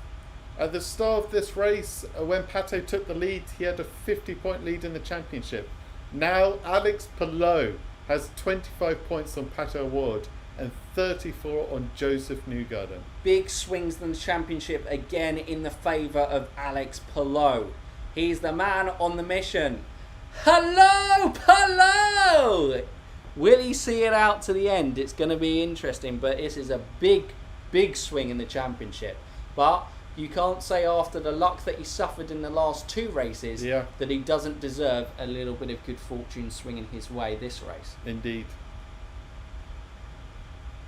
The main reason his championship rivals had got so close to him and overtaken him in the championship is because of those previous 2 incidents completely out of his control. Yeah. What a wild race we've had. It's been a great race, to be fair. I mean, we had the early fight between Pato and Rahul. Rahul then looked like dominant. He looked set that he was going to be favourite. And now we've gone back to the guys who got messed up on that first corner. Palou, Rossi, Dixon, all now challenging for the win again. Now, I think the guys what you've got to pay attention to on this restart have got to be Rossi and Jack Harvey. Someone mentioned it in chat that Palou wants to be careful of Rossi. Remember, Palou has the championship to think about. He's still making gains on his championship rivals. Yes. And the second place would still be good for him, but Rossi wants that win. It has been, I think they said, 34 races. Green flag goes. Palou gets a great restart though. Rossi's nowhere near, but he closes in on the toe going in. Will he have a look going into turn 1? No, he won't. Joseph Newgarden defends against Dixon. And who's that? Colton Herter makes a big lunge up on the inside, but makes the move on Scott McLaughlin. He moves up into P8. It's a shame Scott McLaughlin was running well for most of the race, someone spun round. But they're going to keep it going. Oh, and it's Oliver Askew for the second time in the first chicane. Oh dear boy, oh dear buddy. I was backing him for a great race. Caution! It's a caution. A full race caution again. Here we go again. This is where it comes out, the famous saying, cautions breed cautions. Palou is on the blacks. Yes. Palou is on the blacks. That does make things interesting on there. Push to pass as well. Doesn't have as much as Alexander Rossi behind him or Scott Dixon, but 6 seconds is kind of minimal difference in that. The only one who's got substantially more is Joseph Newgarden, whilst also being on those sticker reds. But it's another opportunity to get a restart. We saw this in Detroit race 2, where Pato O'Ward made a good start on the first restart, but when it kind of immediately went into another restart, that's where he kind of made up 5 spaces. Can we see something similar from Joseph Newgarden? Because this race certainly has had plenty of twists and turns as it currently stands, and there's going to be plenty more to come. Has he kept it going? Or is he just going to cycle to the back? I think he's going to cycle to the back unless he's stalled it again. I think he's okay. I think he's just waiting. Yeah, he's going to wait to the back of the pack. Jesus, though. The cautions here are really not helping the likes of those very late pit stoppers in Scott McLaughlin, Simon Pageant and Pato, because obviously the only advantage they had was fresh tyres, but now everyone is able to save, and another car has stopped on track. That's Oliver, sorry. Still Oliver. I don't know if the car is just overheated now. I don't know if they need just another restart or whether he's just going to have to be towed along. What's gone wrong? It's this guy again. He spun himself from the start too. Askew's quick. I think he's just trying too hard. I mean, yeah, absolutely. I mean, this guy is fighting. 45 car should go to Santucci. Yeah. I mean, it's difficult. Santucci, in his chances, gave a lot of consistency. I'd love to see Oliver. Look, I think if you back him over a season, you've seen how the Road to Indy guys have done so well. Rinus VK, Colton Herter, Pato O'Ward.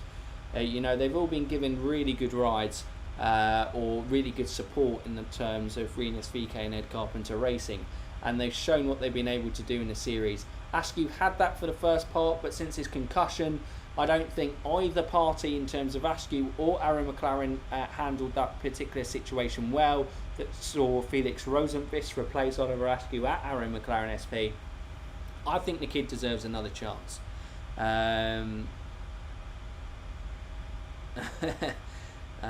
Interesting, Scott trying to see if Sam is related to go from Marshalls must absolutely hate this guy. Wow, IndyCar is different. It certainly is different, absolutely. Yeah, timing showing him stopped. I don't know if this is us about to go green again as we look to bunch up. I think no, because they would still be clearing the Oliver Askew.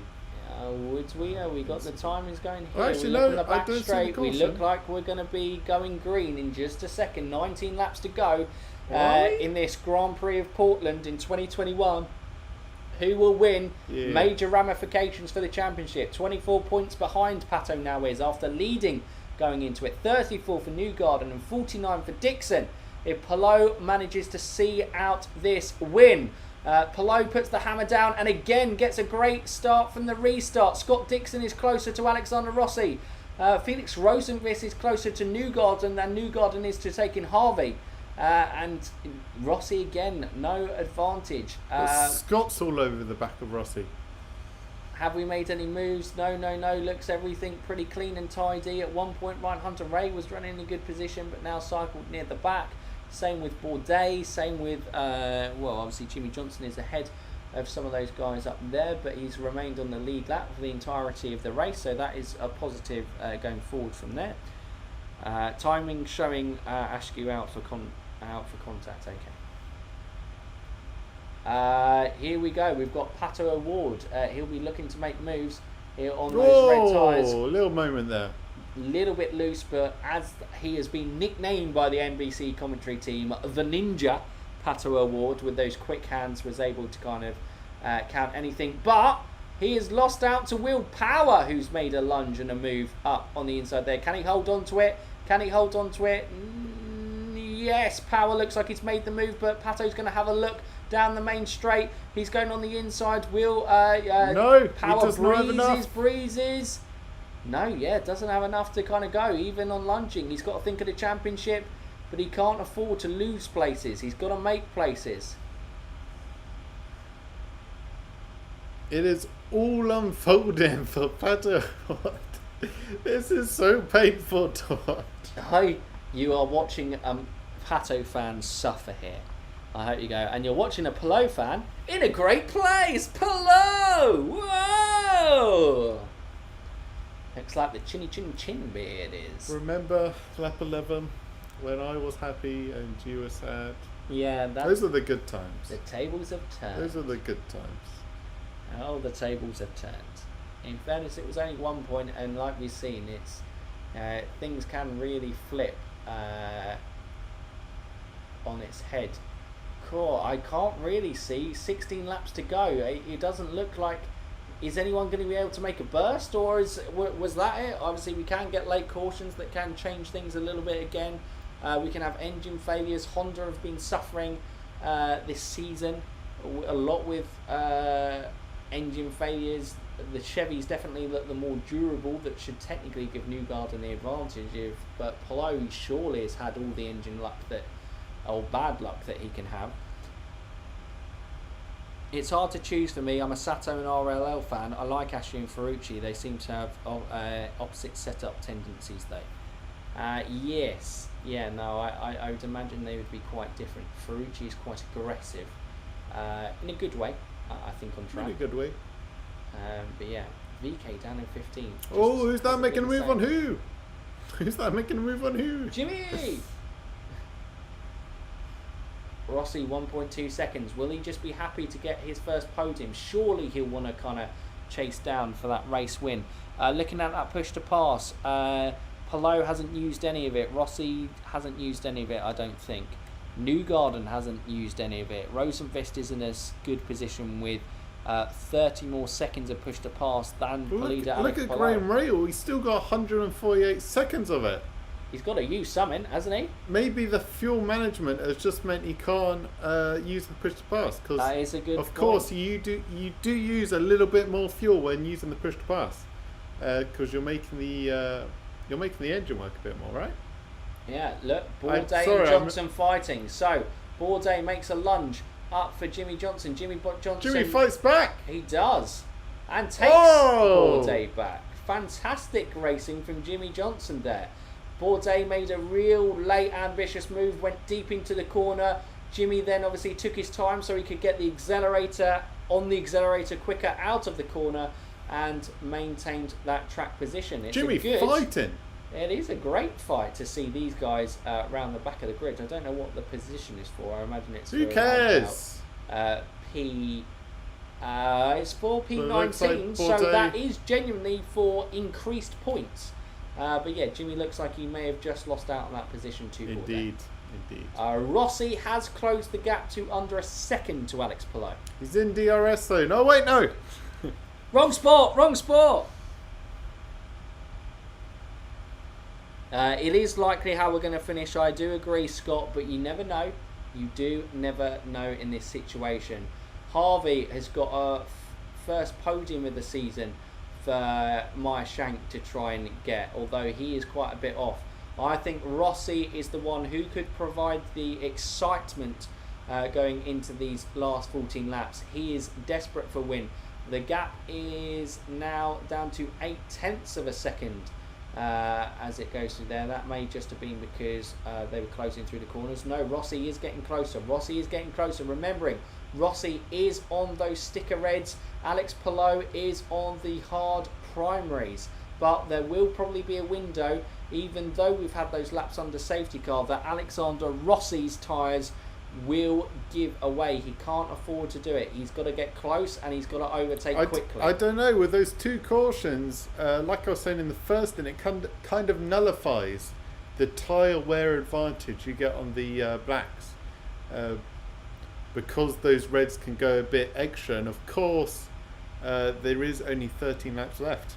Alexander Rossi is a man on a mission. He is now 5 tenths behind. Scott thought the race was just done. Is it? Is that an issue?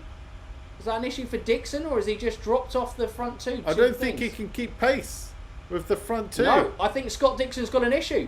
I think Scott Dixon has got an issue. No, because Harvey is safely behind Scott Dixon by 2 seconds. Oh, well then that's fine. I was adding excitement where there was. I was doing a Crofty. I apologise for everyone. He just seemed like he took the chicane very tight. I thought he'd maybe lost some form of steering. Palou is really cutting first in. Palou is mature for his age, absolutely. Palou is driving like a veteran. A lot of people praising Alex Palou. He is doing it. He's got 12 laps to survive. He is on the harder, slower compound. Rossi is the man with more push to pass. Just about though. Palou has used 2 seconds in defence. Rossi has almost used 10 seconds. Is he close enough in the draft here to get the strong enough toe to slingshot around Palou? Definitely not this lap, but he's getting closer and closer. Joseph Newgarden doesn't look like he's going to be gaining positions. It's just looking like, can he defend off Felix Rosenqvist just to keep himself with points in this championship. Obviously, within that top 10, he will be losing out on 2 points if Felix Rosenqvist, who has been good all weekend, loses out on that basis. God, I'm gutted for Graham. He should have been the star performer. We had that whole moment of bigging up Graham. Even NBC were getting involved in showing his last win. And then Jack Harvey mugged him on the pit stop, and then everyone else mugged him on the pit stop. Yeah, pretty much. But not as badly as Pato got mugged on the pit stops. But back to the race for the lead.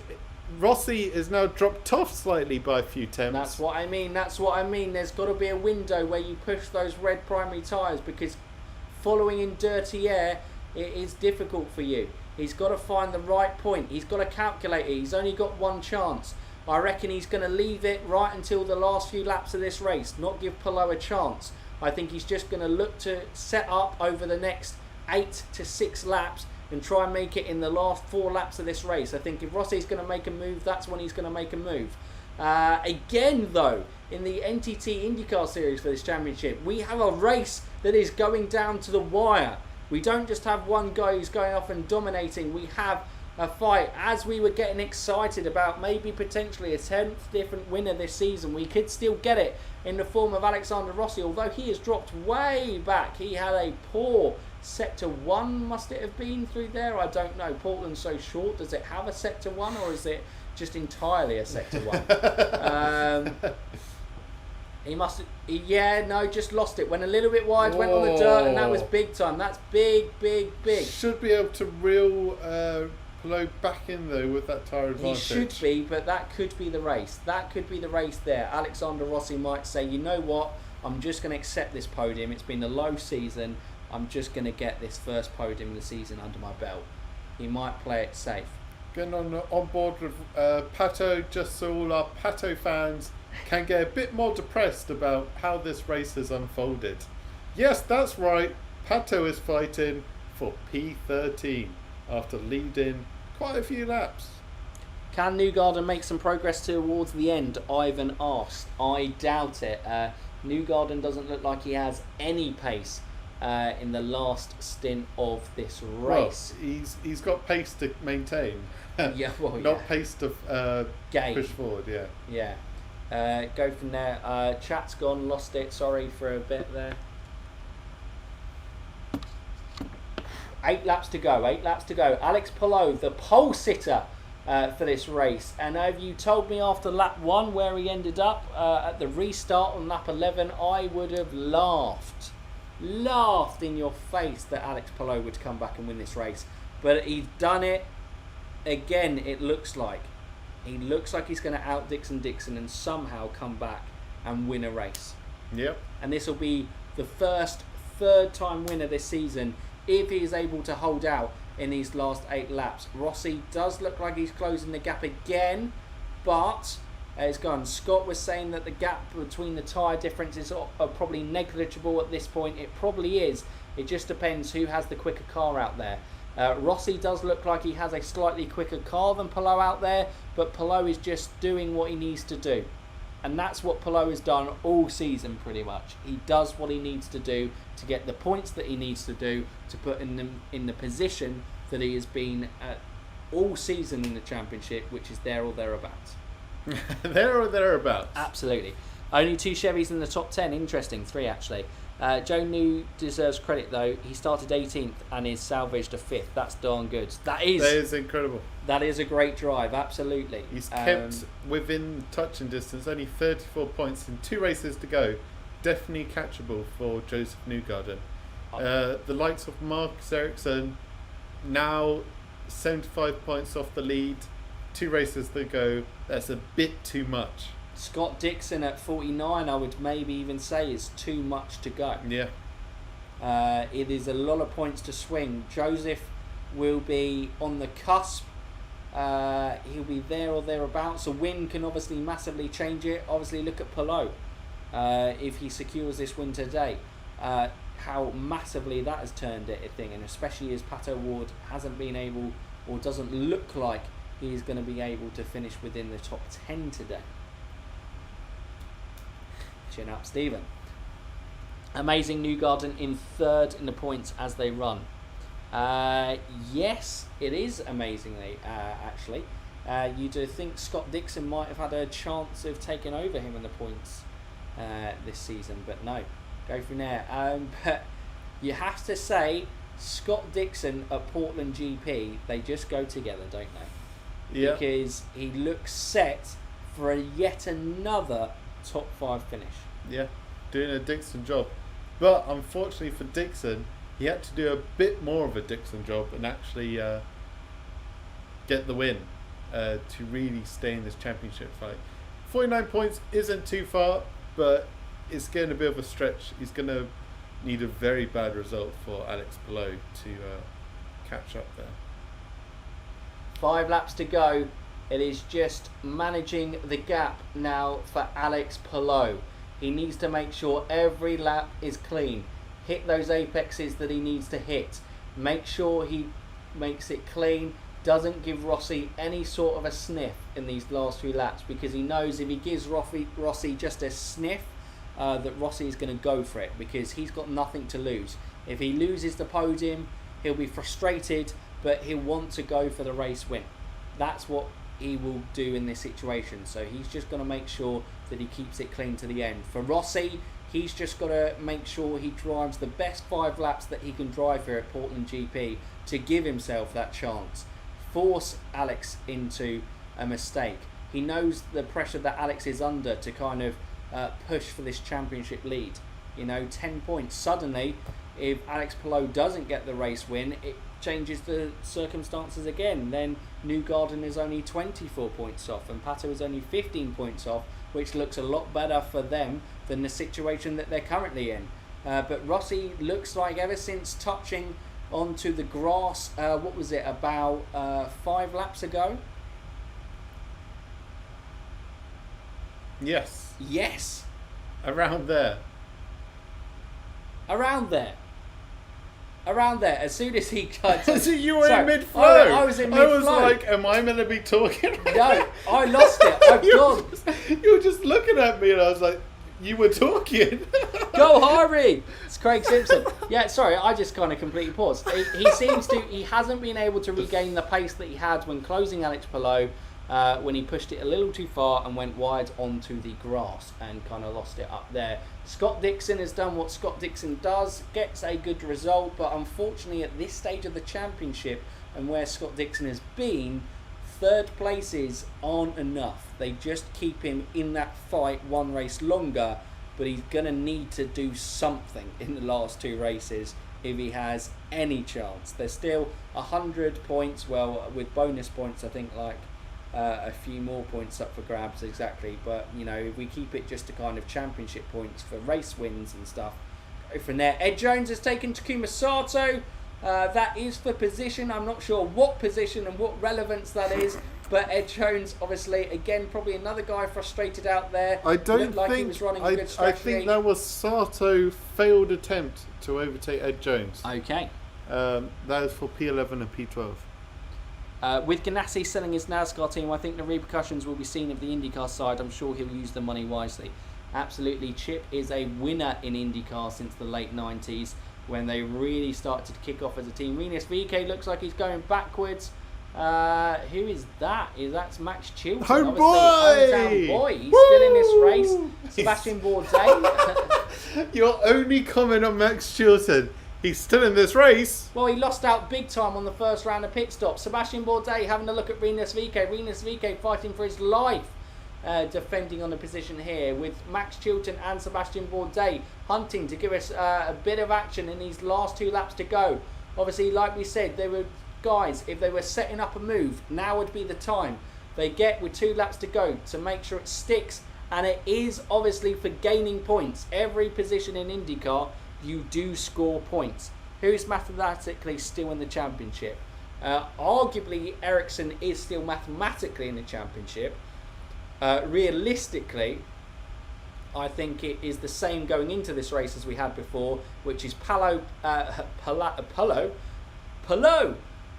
and Joseph Newgarden. Last lap. White flag is out. Stephen, what are your thoughts of this race as it looks like Palou has it wrapped up going into the last lap? I'm distraught. I'm pretty distraught, but it has been a properly wild race. Like I said earlier, after that first lap, it looked like Palou, Newgarden, Dixon, they were nowhere. They were gone. This was going to be a race between Pato and Graham Rahal. And then it looked like Graham Rahal was finally going to get his first victory since Detroit 2017. They won the double header weekend. And then we had those final round of pit stops where the latest person to pit just kept taking the lead. And then we had Palou in the lead. But as Palou comes round the last corner, he looks like he's going to win for the 3rd time in the NTT IndyCar Series this season and in his career. He retakes the championship lead. Hello, Palou wins! Woo! It's okay, Stephen. Palou, he could have let it got to him lap 1. He didn't let it get to him. He fought back. Alexander Rossi finishes P2. The front row that started has finished the race in that position. Unbelievable. But there has been so much that has gone on in between now then. Scott Dixon, where he started in 3rd. 1, 2, 3 stays exactly the same. And Jack Harvey actually did, in that round with Rahal, did lose out.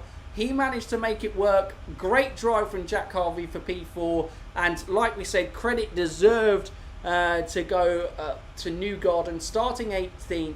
Massive damage limitation in the championship. he keeps himself in it with 2 races to go at Laguna Seca and Long Beach. We have 39 people in chat here. Your question really to be is, we will do obviously a shorter race reaction because it is 10 to 11 here in the UK, yes. and people probably will not appreciate us talking too loudly and wanting to go to sleep. But it is a fantastic win for Alex Palou, retaking the championship lead, and they're just showing highlights of that first lap incident between himself and teammate Scott Dixon, who obviously gambled a little bit, knowing that he had to make a big move in the championship this week, and Palou, it looks like nobody has an answer to Alex Palou this year in IndyCar. What a wild race. But would you like us, guys, we'll switch to the main webcam here. Would you like us to take maybe a 2-minute break and start a new stream and kind of switch out? Or as you're here, would you like us just to carry on for 10 minutes, have a little bit of a debrief from that race, and obviously we'll look ahead to next weekend's Laguna Seca race in Wednesday, as obviously we are back to back in these last 3 races. Carry on. Looks like from Jacobs. Ericsson P7, good positioning from Ericsson, I think, considering all things that went on. Fab live stream, Katie. Thank you very much. Glad you enjoyed. Champion, quality drive from Palou. It was a great drive from Alex Palou. He's a man that whatever happens to him within the race, if there is any way that he can manage it, he does. Stephen may take a few moments to kind of really comprehend what's going on here, because his man Pato was leading the championship, and yet again it looks like on a road course Arrow McLaren have fallen short on strategy.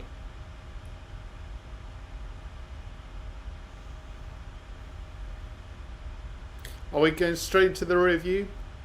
I think we go straight into the review. Let's get this. My throat is getting dry, and Yeah, you've absolutely. been the one shouting. I don't know how yours is going. But let's do this. Obviously, it's weird because we've done the whole watch along. We've been talking through the race.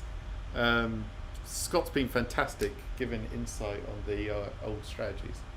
So guys, just in chat, hang around. We'll stick on this live stream and we'll call it. We'll go for about another 10 minutes, which is around about to the hour here, maybe slightly over, and just rounding up. So let's go. Obviously, big winners of the race, Stephen.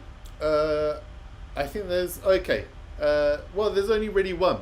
There is just Alex Palou, the biggest winner. He's taken the championship by 25-point lead, which is pretty significant going into the last 2 races. All he has to do, he doesn't have to do anything spectacular in these last 2 races. He just needs to be there or thereabouts and just mark off his title rivals. You could say, I think he's the only real winner, the only real significant winner, and probably Alexander Rossi is the other one for a guy who needed a good result, and it's his first podium this year. Finally came and had a slight mistake at the end there, so he couldn't push Palou all the way, but he finishes P2. He finishes the race. So those are my 2 big winners there. Yeah, I would also put Jack Harvey, not necessarily a big winner, but a winner from the day. I think P4 for Meyershank is still a great result. Yeah. And also, it was so important, that kind of in-lap, to get ahead of Graham Rahal, because Graham Rahal ended up finishing, P10 in the end, and Jack Harvey has finished 6 places ahead of him. And that move to get out ahead of him in that pit sequence would seem to be absolutely huge. It looks like we've got replays of... Stay focused! No, Alex Palou jumping out the car, he's celebrating. My Newgarden is a great drive from P18 to P5, but ultimately he's still lost out in the lead. But it's kind of still a good drive. He's damage limitation there. He's still lost out to Palou, but P5 very solid result. Yeah, I'd say damage limitation. Obviously, big loser of the day. On to the losers, yeah. Yeah, I think it's got to be Pato Award is the biggest loser of the day. Coming into this race, championship lead, started P7, had a very good start, and looked like he kind of took advantage of the kind of mishaps that happened. But actually, although it was a mistake, that caution long term benefited the likes of Palou, Rossi and Scott Dixon going on to the alternative strategy, as it seemed to be the strategy that worked out best in the end. Only really Jack Harvey and Joseph Newgarden were able to do slightly different strategies to them and make it work. I suppose it was Jack Harvey on a similar sort of one to Pato. At one point he was, but he stayed in the Graham Rahal one, didn't he? And the other, as you just mentioned, the other loser you've got to say is Graham Rahal. He was looking so good like Pato in those early stages, but unfortunately he just couldn't go long enough, and then got caught out by the guys going a little bit longer than him, completing the successful overcut in the Palou, Dixon, Rossi, a lot of guys. I'm not going to list all nine of them. And it's a harsh one, but I think Dixon is one of the big losers today, because he needed to do something in the championship, and he made his move early on lap 1. It didn't come off in terms of didn't make that corner, dropped back, got ahead of Palou in a pit stop sequence, but then lost out to Palou further down in the race. Never was able to regain that, and he needed to finish ahead of championship rivals today, all 3 of them. He did the job on 2 of them, but the main man went on to win the race, Alex Palou. And I think it is an unclimbable hill for Dixon now. But it is Scott Dixon, 6-time champion. I keep writing him off, and everything within me goes, you can't completely write him off, but it just feels like a season that isn't going to go Dixon's way. As the championship is up. Any of those top 4 just win the last 2 races, then they've probably won the championship. Yeah. Because you're relying on everyone else to also be spotless. 2 race wins, and maybe Scott can turn it around. But realistically, you've got 4 guys going into the last 2 races fighting for the championship. What a championship we've had this season in the IndyCar series. It's been brilliant. And we've gone through the winners, we've gone through the losers. Any standouts there? Not our star performers, but any standouts? Well, I think your star performer, Felix Rosenqvist, is a standout performer in what has been a struggling year. He started P6, and considering the carnage and chaos that happened in the race, finishing P6, I think it's a very good result for Felix Rosenqvist. How it kind of went right for him. Yeah. Graham Rahal was a standout performer. I don't think he put a foot wrong, just the strategy didn't work out for it in the race. Just checking chat. Any standouts for you? Any thoughts on the winners and losers?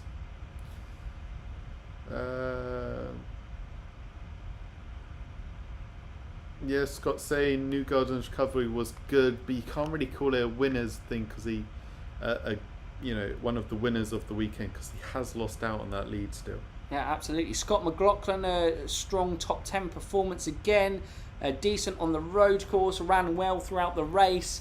I think he was. It's difficult to say standout performer, but I think it's another strong positive move in the right direction. Yeah, for sure. For him, and maybe stand out for the wrong reasons. Oliver Askew, it wasn't the return to the track that he would have wanted here, and obviously fighting for a place in that Rahal Letman Lanigan team for the 2022 season. He's got 2 more races to show what he's got, but that probably is a weekend to forget for Oliver Askew. Indeed it was. Thanks for joining the stream, Sean. See you there. I saw Ewok ask how long's Palou been in IndyCar. This is his 2nd year in IndyCar and his 1st year with Chip Ganassi. Sam bringing up a good point. Scott McLaughlin did well. Top 10 performance there. Obviously, we never really got to see how well Grosjean would have done this weekend because that first lap incident, they went in straight to the side of, who was it now? James Hinchcliffe. So Scott McLaughlin, but very strong result from him. He finished the highest of those late pit stoppers of Pato, Pagenaud and McLaughlin. So very strong day for him. Got a star performer, Harvey. Harvey did have a very strong race, top 4. Pelot was definitely the standout. Black hole performer Rahal.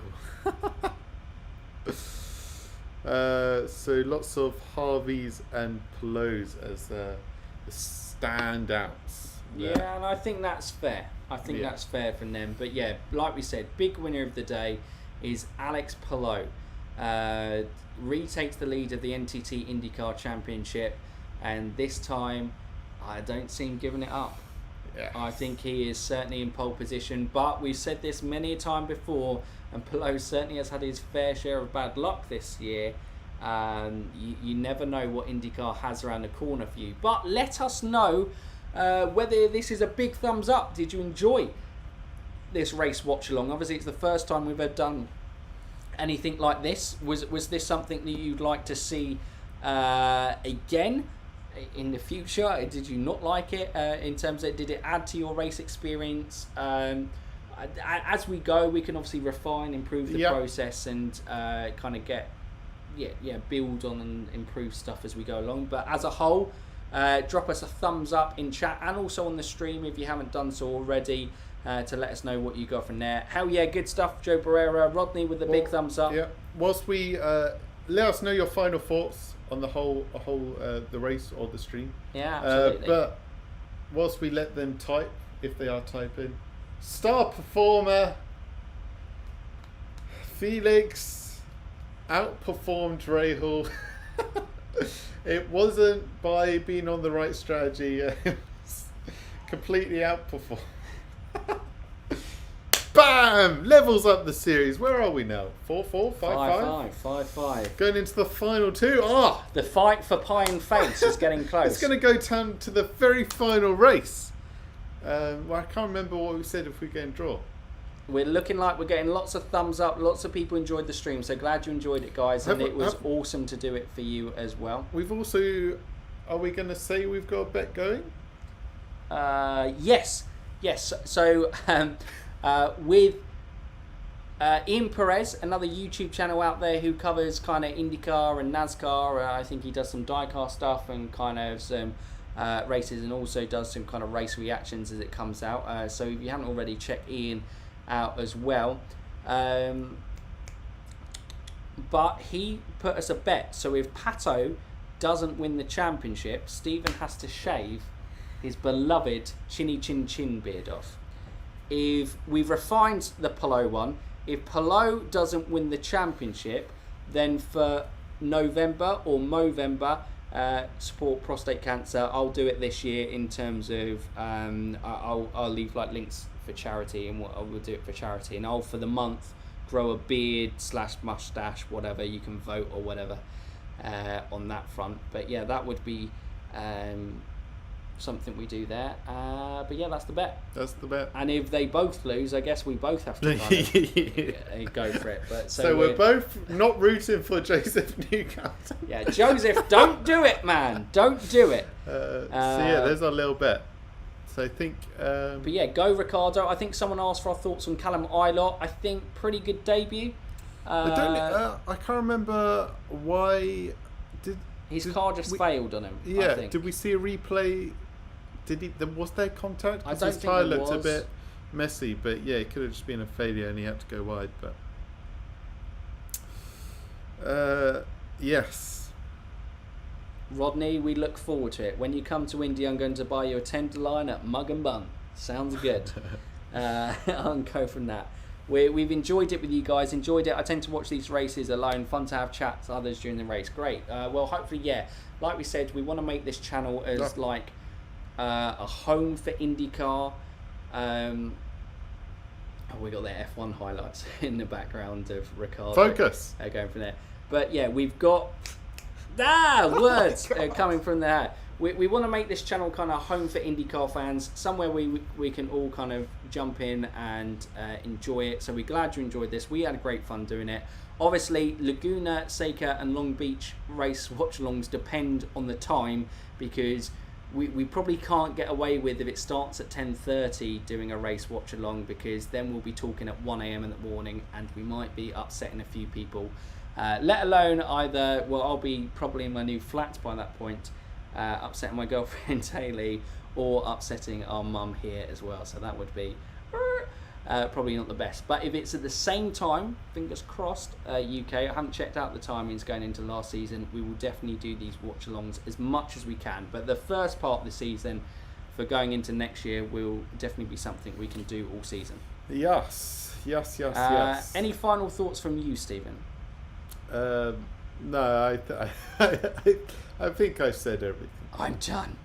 I am done. I'm glad everyone has enjoyed, and yeah, like you said, we will try where possible to do lots more IndyCar watch-alongs. Absolutely. Make sure you tune in the week for the IndyCar podcast. Obviously, we'll be looking ahead to the race at Laguna Seca, a great road course track. And obviously, again, this championship is going down to the wire. Oh, but it could really be done. Go from there. We could do classic watch-alongs in the off-season. We absolutely could. So that would be interesting. Do those as live events as well. Yeah, so I'm sure we can share the footage and have those as we do, and everyone can kind of enjoy that as we go along. But yeah, guys, loved it. If you are new around here and you've enjoyed this, give it a thumbs up. Subscribe to the channel. And they can ding that bell, Stephen. Yes. Wait, that's my line. I nicked it. I nicked your line. Keeeeeeeeeep Racing. Perfect. Go for there. Right. Okay, guys. We're ending the stream. Have a good one, everyone. And we will see you in another video. I almost did David Land's. Almost stole it. And I'm stealing lines to go. See you in a video soon. Right. Anyway, see you later, guys. Bye.